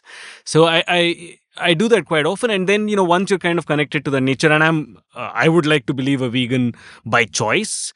Again, it's not imposed on me because, as I said, when I was growing up, I grew up in a family which is not religious. So it's not imposed on me for religion. But for me, I just don't want to be the cause of any kind of suffering for animals and so on, right? And that has not changed. Can I say something? Yeah, go ahead. If you eat a plate of poha, you're killing far, far more animals than if you eat a chicken. No, I don't think so. Agricultural involves large-scale genocide of various kinds of species and Yeah. creatures. I Like don't the think so most- more. By the way, I mean, I've studied a lot about this as well in terms of what is the relative impact. Am I saying agriculture has no impact? Absolutely not. I mean, every cup of coffee I drink has massive impact on the environment. And again, what do you say?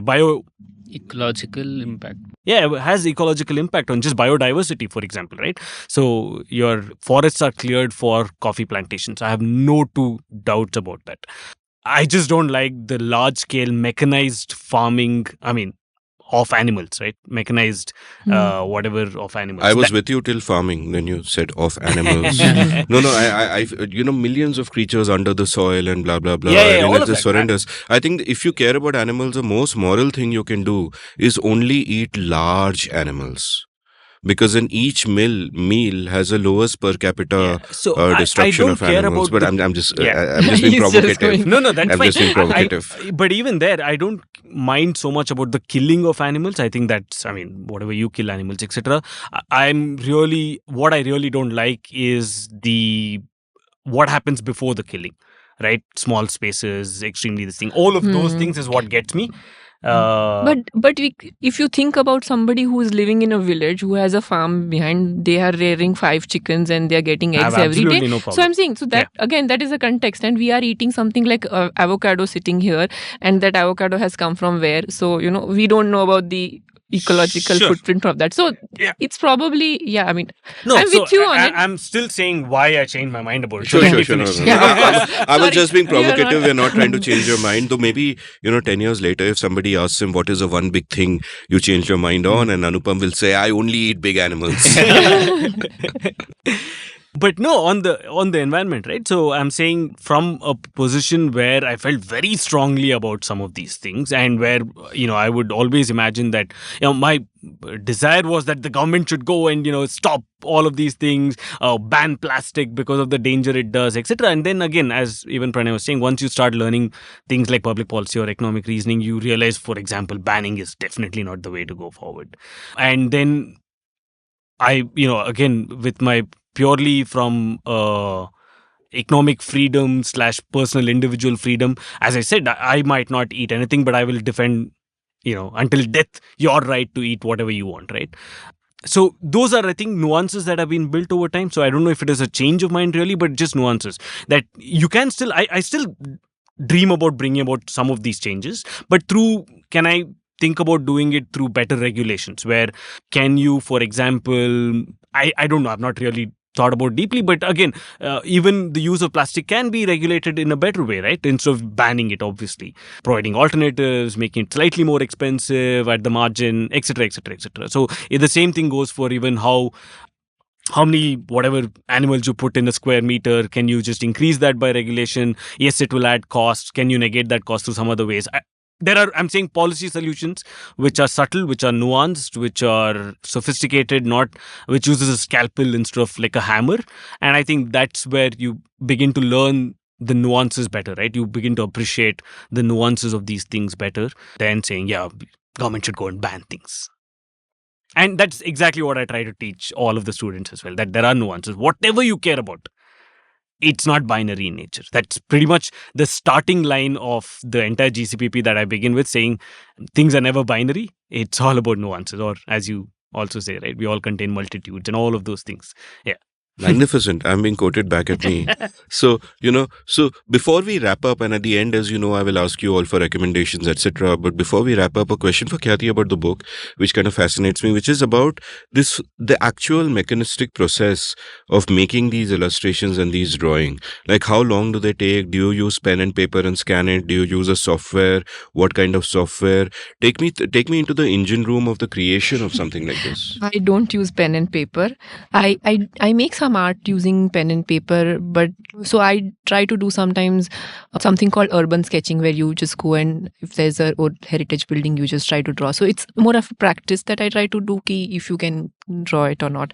But for this, somehow I think what works for me is making digital art. So I have a small Yuan tablet. It's not very expensive, very, very affordable tablet. You just put it in your normal PC.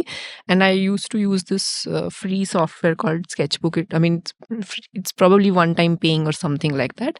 And then basically all my artwork is made on that, using that. And so the problem with this is, I feel I have learned that as you change the these devices, right, a lot of things keep on changing. So I was always very worried that if I'm halfway and if one of these things conk off and if I have to change to another system, I don't know how well this will translate to some other thing. So that was always my worry throughout the making of this thing, because somehow I feel like same level of grain, it's too much uh, device dependencies there in the kind of artwork and the strokes that you get out of different devices. So that was my worry. The rest of this, then I use an InDesign, so Adobe InDesign, and then put them and just design the whole page. So I was actually drawing it and designing at the same time. So it was more like building up page by page. This is how it will go. So there was no separate drawing it and designing it. It was probably like a one process of doing it in one go. And is it, generally when you work, like many writers will complain, and this is, something that I have to tell my writing students about, that don't imagine that writing is easy for anybody. Like typically one trap people fall into is they'll be like, writing is so hard for me, mujhse na ho payega, etc., etc. And the point I try to make is that, look, writing is really, really tough, even for someone who's written 20 novels. And the only thing is you have to have the discipline to sit down and kind of get through it. And I wonder what the process is for you, because sometimes when I'm writing, I'll really be enjoying myself, but sometimes it is just bloody hard work. It is like torture. Why am I doing this? So what is it like for you? Like, do you feel that sometimes you need a force of will to push through, or is it just beautiful? Is it easy for you to like get into flow, for example? Is there a meditative aspect to it? I think getting into that flow is the state of happiness. If there is any state of true happiness, people are saying, I feel like if you are in that flow, that is where you are truly happy in that sense, right? So, but it's a chase. It is not always a given that you will get it, right? So I think I like the chase, that you go into that. And then I have formed some habits where I know that if I do these things, it's easier for me to get into that flow. So generally what works for me is like getting up in the morning and then I'll go for a walk and listen to some podcasts, but mostly seen and unseen, because I think it's a very calming. I'm not saying it just for Baskar pagli rulayegi kya? But I'm truly saying it because I think the tone of this podcast is such that puts me in that place where I want to go and create after that. Especially if you are listening to other creators and people talk about it, right? I think there is this natural inspiration that you get from them, no? And if you are getting that, catching that energy, you feel like abhi ye pakad ke, I want to do something with it, right? So that's how I then go and try to sit and basically use that energy to just go through it. There's a very beautiful lines by this one German American poet, Charles Bukowski. I think you must have heard. Yeah, so this is a very controversial poem in this time because people are split on how they interpret it. Okay, that's why I chose to discuss this. So Bukowski says is like this. So you want to be a writer? If it doesn't come bursting out of you in spite of everything, don't do it. Unless it comes unasked out of your heart and your mind and your mouth and your gut, don't do it. Now, with these first two lines, a lot of people would think that what you interpret is that a very idealized notion of if it is flow only, then you do it. But I feel that there is something missing in that interpretation. It's probably not a full, at least my own interpretation. If you go through a few lines, then you can see what else he's saying about it, right? So he's saying that don't do it if you're doing it for money or fame. Don't do it. If you're doing it because you want to have women in your bed, don't do it. If you have to sit there and rewrite it again and again, don't do it. So again, he's saying don't do these things for very shallow sort of things, but you do it because there is something which is driving you from within. If it is, so I feel like that is probably a crux of it. There should be some internal motivation for you to do it, because writing is a very bad way of it's no way of making money, right? So very few people make money I mean, out the of opportunity writing. cost of the time is so high that you're actually giving away money by writing. Yeah, Exactly, pretty much. right? I bought Mercedes by getting That is your that- tanker mafia side job, bhai. That's the charger. Charger lobby bribes. But then he says, if you have to wait for it to roar out of you, then wait patiently. So there is some wait, right?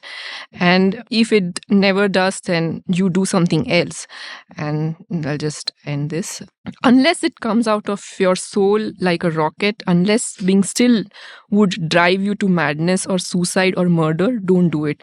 Unless the sun inside you is burning your gut, don't do it. So I feel like he's talking about some kind of an internal motivation that needs to be there. And there is also, he also talks about that if you are a chosen one, it will come to you. So it doesn't mean that it's going to come to you by yourself, but there is something about, a lot of people have talked about, especially poets and musicians talk about this being that inspiration is something that is an external thing. Sometimes it's almost like it's visiting you, right? And the point that I'm trying to go is, yes, all of that is true and that is important. I think most beautiful writing happens in those moments where it's almost like you are being visited by somebody else and you are just a conduit for all of that writing. Having said that, your job is to be present on the keyboard or wherever you are writing to receive it when that happens, right? If you don't show up for your work, it's not going to come. So that's, but again, don't sit because somebody else is writing. Don't sit to it because somebody else is something else, right? Because that external motivation is very little in this, right? Like you are writing this in 2022 and we are seeing the book now. So unless that internal motivation is there, you cannot sustain this long, is the crux of it. Where does that internal motivation come from? So it doesn't come magically. It's sometimes you have to train yourself to be motivated. I don't know if that makes sense, Amit, but it doesn't come out of the blue, as in you do it. That itself has a reinforcing mechanism, and you get some kind of positive rewards. I mean, the simplest thing, right? Everybody is scared to take that first step of writing even a paragraph because they're like, oh, I can't write, or I don't know how to write, or what if people say. But you write a paragraph, just the fact that you finished writing that will give you some kind of positive reinforcement, and then you'll want to write the next paragraph. Maybe you write, you stitch together 3 or 4, then you show it to a friend. The friend says, hey, that's not bad. That itself will give you further motivation. So I think there's a cycle there. Waiting for the fire from within, etc. It might never happen for most people, right? Or I mean, at least in some places, like, so there's a difference, right? I mean, if you're writing about the beauty of the world, and you can wait for that fire. But if you're in a field like public policy, and I'm just trying to bring it back to our lives, if you're in the field of public policy, I don't think you have the luxury of waiting for the fire from within to come out. So I've actually read that Bukowski poem, and I agree with your interpretation of it completely. I think it's beautiful, and I hadn't thought of it exactly like that. But and I think the idea there is that, of course, I don't think he's saying that you only write when you're inspired, because nobody will ever write then. I think that what he's talking about is the desire that makes you build the habit. Like, ultimately, we all know that achieving any kind of productive activity is not a thing of having the willpower to go out there and do it, but the willpower to say that I will build that habit, and then within that habit things will flow, and books will come, and podcasts will come, and all of that. And I think it is that hunger and that desire that he is talking about, that if you don't have that, don't do it, which actually in a sense makes the advice gratuitous. Like, when people ask me, should I write a book? I'm like, the only answer I can give is no. Because if you have to ask, then don't do it. Right? So the desire and the hunger have to be there. At the same time, like, I look at myself and I look at it in two conflicting ways. That one is that I keep doing this podcast not because, like, on its own, I haven't even calculated if it actually earns its money back. I get my revenues from my writing course.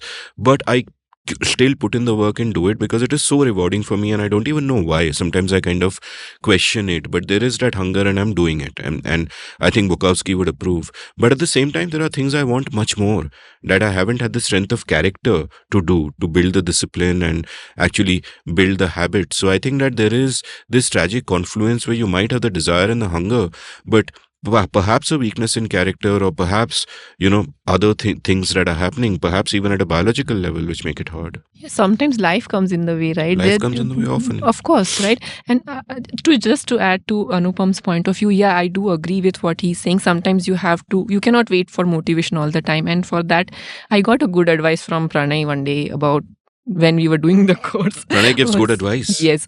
So he said that you write because you want to understand that topic. I think that is a very simple way. Yeah. That's probably more accessible for most people, that I want to understand this thing, and the best way is to think, okay, I will write about it, and for that you will have to read, and you'll have to at least figure it out to some, and you may not write the best piece possible, but at least you will understand the topic slightly more than what you were understanding before. So it's a much more doable thing for anybody to try out, I feel. So whenever I don't know, I am not able to find that motivation, then I go to that advice and I'm like, likh do, theek hai. No, that's great advice, and Pranay is following it. Like, why is he writing so many books? Course. To understand the world better? Now, we know. A final question to you before we, get to the recos, which is that Bukowski's advice also seems to me to be very man advice. That often men will have the privilege to make time for deep work and they're masters of their time and all that, but women have lives where they are multitasking much more. You might have a job, you might also have the responsibilities of the home. In your case, you're a mom, so you also got to think about your kid, and you don't have the luxury of waiting for inspiration or being able to carve out large chunks of time and all of that.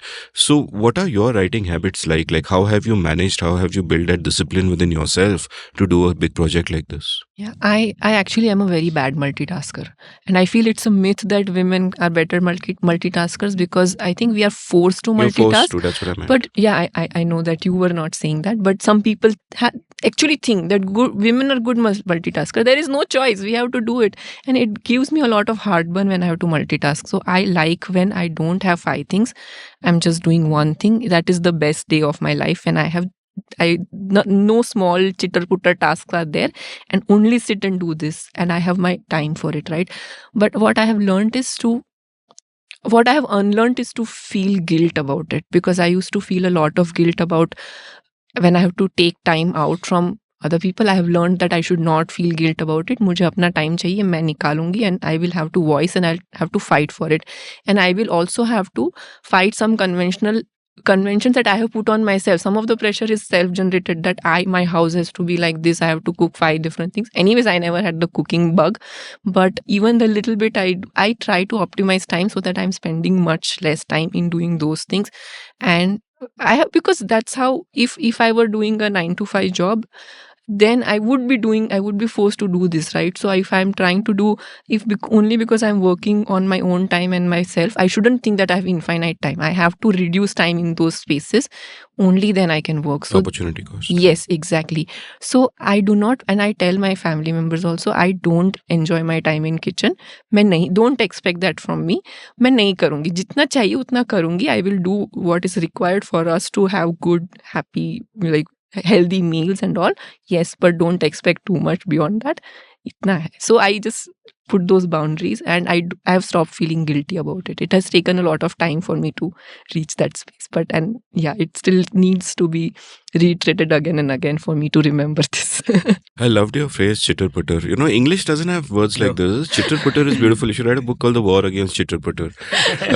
So thank you for so much of your valuable time. I mean, thank you for writing the book in the first place. That, even it was clarifying my concepts as well when I was reading it. So just a wonderful book that speaks to everybody. Final question, as you guys know, and Pranay is, I think, tired. He's probably named every book that has ever happened. But, what have you been reading recently? And then I'll go to these guys for their fresh recommendations.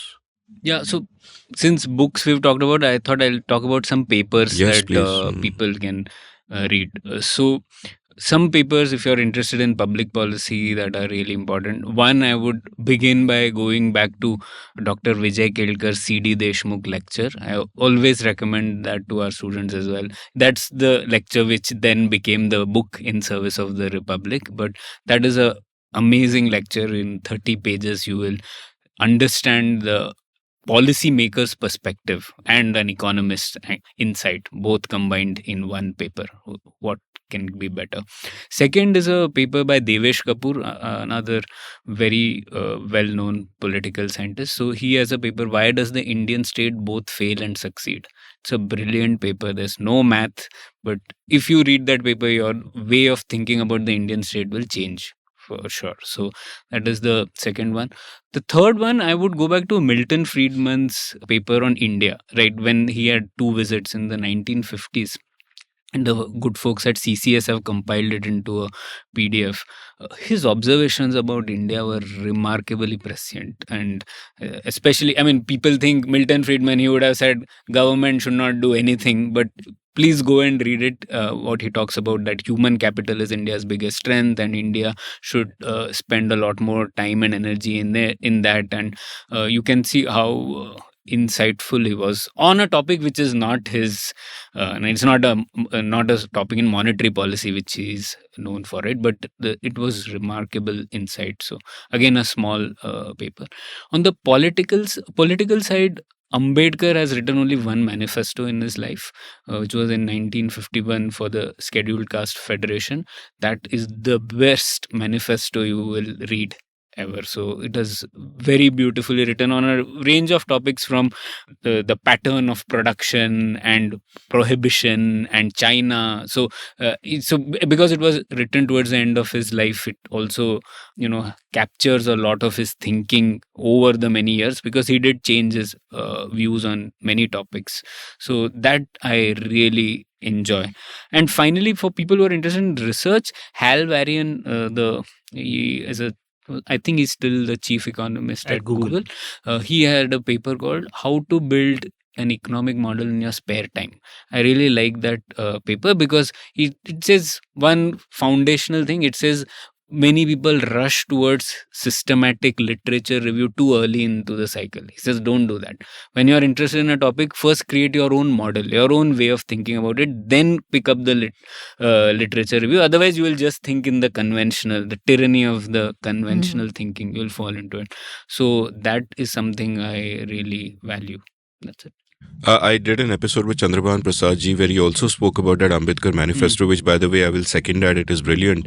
And the great point there is, what you were quoting a famous man earlier saying, we contain multitudes. And that is also so true of Ambedkar, because he changed his mind constantly throughout his life. And people will often give a lot of importance to his views in the 30s and 40s and all of that. And this is right towards the end, a great thinker, perhaps at the peak of his powers at that time, assimilating all that he has learnt about the world and actually changing his mind on a lot of stuff he used to believe in. So if you want, and a distillation of Ambedkar's final thought coming out after he has experienced life in all its richness, that's a sort of great place to start. And Chandrabhan Prasad's episode was about how his two great heroes are Ambedkar and Adam Smith. And you might feel that Ambedkar would have approved of that, when you read his writings right at the end. So, there's something there.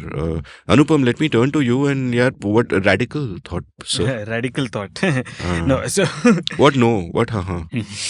I really thought about it, Amit, during the break time as to what could I put forward here. I don't think any of them are radical, because it seems like I've been making those arguments for quite some time. So they're not radical to you. Yeah. What would shock me? So things shock me, Anupam. No, I don't think I can shock you though, because on many of these things we think similar. I'm right? quite shocking already. Yeah.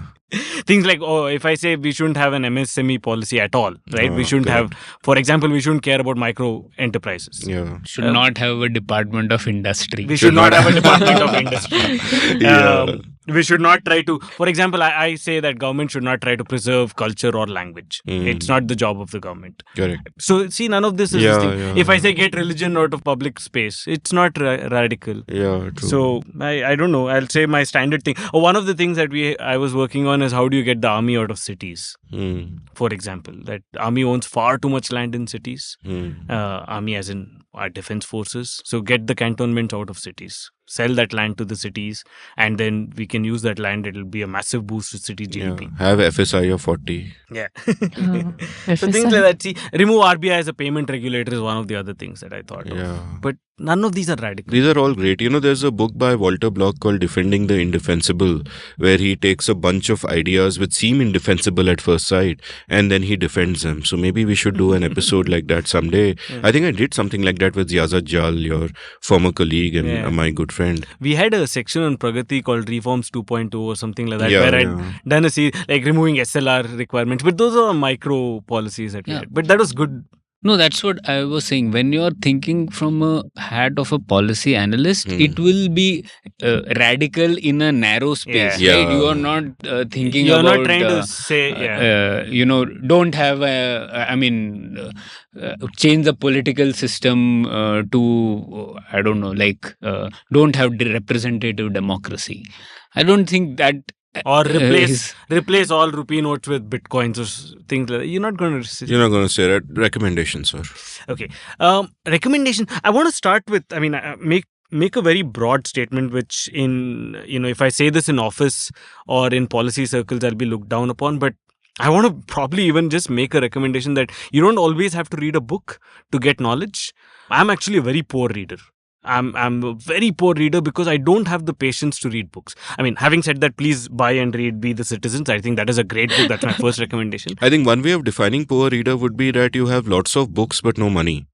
Because you're a poor reader, but never mind. We all got what you meant. I'm sure he reads a lot as a part of his work. He's just I think that as part of a job. But I don't have to read entire books for that. I'm a very purpose-oriented reader, which means that I need to know something. I will go very deep into it and read about it. Are you at peace with that? Do you think do you wish you had more spare time? Not at all. No. I'm very happy. I don't want to. So I don't even. What is that Japanese word? Sundoku. I don't face that at all. I'm happy with what I read. I think you can get knowledge from a variety of sources, and in fact, most of the time, reading an entire book is a waste of your time, because they sometimes go into far too much detail. I'm a very restless person. I don't have that much patience. I'd rather flip through those things, find what I want to get knowledge about, go deep into that, then find another paper, get as much, assimilate all of that, make my own notes and thing, right? In fact, most of the reading that I do is when I write, which is why I also like to keep writing, because that's for me the way to gain knowledge as much as possible. So that's at the broadest level, that books... I know there's a lot of emphasis on, how you should read books, etc. But I'm saying that's not the only way. I actually agree with you, because I think that hierarchy of intellectual activity where we place books at the top is actually misplaced. Podcasts can be great. YouTube can be great. Knowledge comes at you in different ways. And also I think there is a tyranny of form here, that because a book will always be a particular length, you have the phenomenon where a book that should be 60 pages is padded up to become 200 because... Far too often. Or a paper is just converted into a book. So even in the paper, sometimes, even when you're reading papers, I read quite a bit of economic literature, as in for every week I go into NBR and see what is the latest kind of economic literature. But all of that, I don't need to even read the entire paper, because for most of those things, I don't need to know the methodology, right? Maybe I'm using my bias here, saying, okay, if something is on NBR, it's of a decent methodology, it's been peer reviewed, it's gone through all of that process, so I'll take that for granted. I'll read the abstract, I'll read the introduction and the conclusion, and for me I get a lot of that, right? And that way I can go through 20 papers instead of reading one in detail, because it's 40 pages long, right? It goes into all of the econometrics which I can skip. So I think I'm a little bit more deliberate in what I read and how I pick what I read, just being conscious of my time, right? And I listen to a lot of podcasts. For me, an episode of Econ Talk gives me a lot of insight, which perhaps an entire book cannot. So I'm quite happy about that. But okay, so having said that, broad recommendations. I think Pranay would have already said this, but use of knowledge in society is a greatest essay of the 20th century. I think reading that matters. I would also say read/watch, free to choose. The entire Milton Friedman. I'm a big fan of Friedman. The monetary policy parts apart, because I think he's one of the first great economists who was also entirely dedicated to persuasion. Yeah. which very few economists are, right? If you're looking at complex ideas in simple language, he's the man. He's as good as it gets. I mean, in fact, if any of you are interested, please just YouTube. I mean, search Milton Friedman speeches / talks on YouTube, and you'll find great debates. You send me your favorite ones, I'll put them in the show notes. Yeah, sure. Yeah, he's some of that which he talks about. I mean, these things that we spoke about during this, right, about capital, about etc., capitalism, etc. I think he defends it in impeccable manner, right? I love Milton Friedman's speeches, so I would strongly recommend that. But I would say, yeah, I mean, if you read even just The Economist, sometimes cover to cover, but this is was part of my job when I first joined even Takshashila. I was just read The Economist cover to cover, right? I mean, yes, there's quite a bit of things which you might find irrelevant, but again, you'll get so much information / knowledge in one episode, and then you can go deeper into any of those things that interest you. I think there's a lot that you can learn through that. Maybe, I mean, the book actually that I've picked up now is on just trade, Douglas Irvin's Trade Under Fire. But yeah, let's see. I'm probably skim through it. And it's just my Okay, product. so I think they have given more than enough recommendations. So I'll just give one recommendation. Nothing is more than enough. What are you talking about? No. Anyways, I have one recommendation to give. Okay, so this is a different kind of a book. It's called The Art of Charlie Chan Hock Chai. Okay, so this is by Singaporean artist Sonny Liu, and what he has done is he has created a fictional character which is a cartoonist. Okay, this Charlie Chan Hock Chai is a fictional cartoonist character, and he has told the story of Singapore from the 1930s, early 40s to whatever has happened, the high points of their politics till I don't remember till when, but a very through the life of a fictional cartoonist's life story. He has taken us through the story of Singapore, which is a very interesting device it's almost a masterpiece. So if anybody wants to study it for understanding, not so much for understanding Singapore, but in terms of a different kind of a storytelling, a different kind of a narration, and an immersion into a time and place. Exactly. So that way, I think it's a very interesting piece that one should read. Wonderful. I'm going to run to Blossoms right now and look for it. So guys, this has been so awesome. Thank you all for coming, and I've just really loved it and learned from your book and learned from this conversation. Thanks, Amit. Thank you for having us. If you enjoyed listening to this episode, buy the brilliant book, We, the Citizens, by Khyati, Anupam and Pranay. You can follow them on social media by checking out the links in the show notes. Check out the show notes. Enter rabbit holes at will. You can follow me on Twitter at Amit Varma, AMITBARMA. You can browse past episodes of The Seen and the Unseen at seenunseen.in and any podcast app of your choice. Thank you for listening. Did you enjoy this episode of The Seen and the Unseen? If so, would you like to support the production of the show? You can go over to seenunseen.in/support and contribute any amount you like to keep this podcast alive and kicking. Thank you.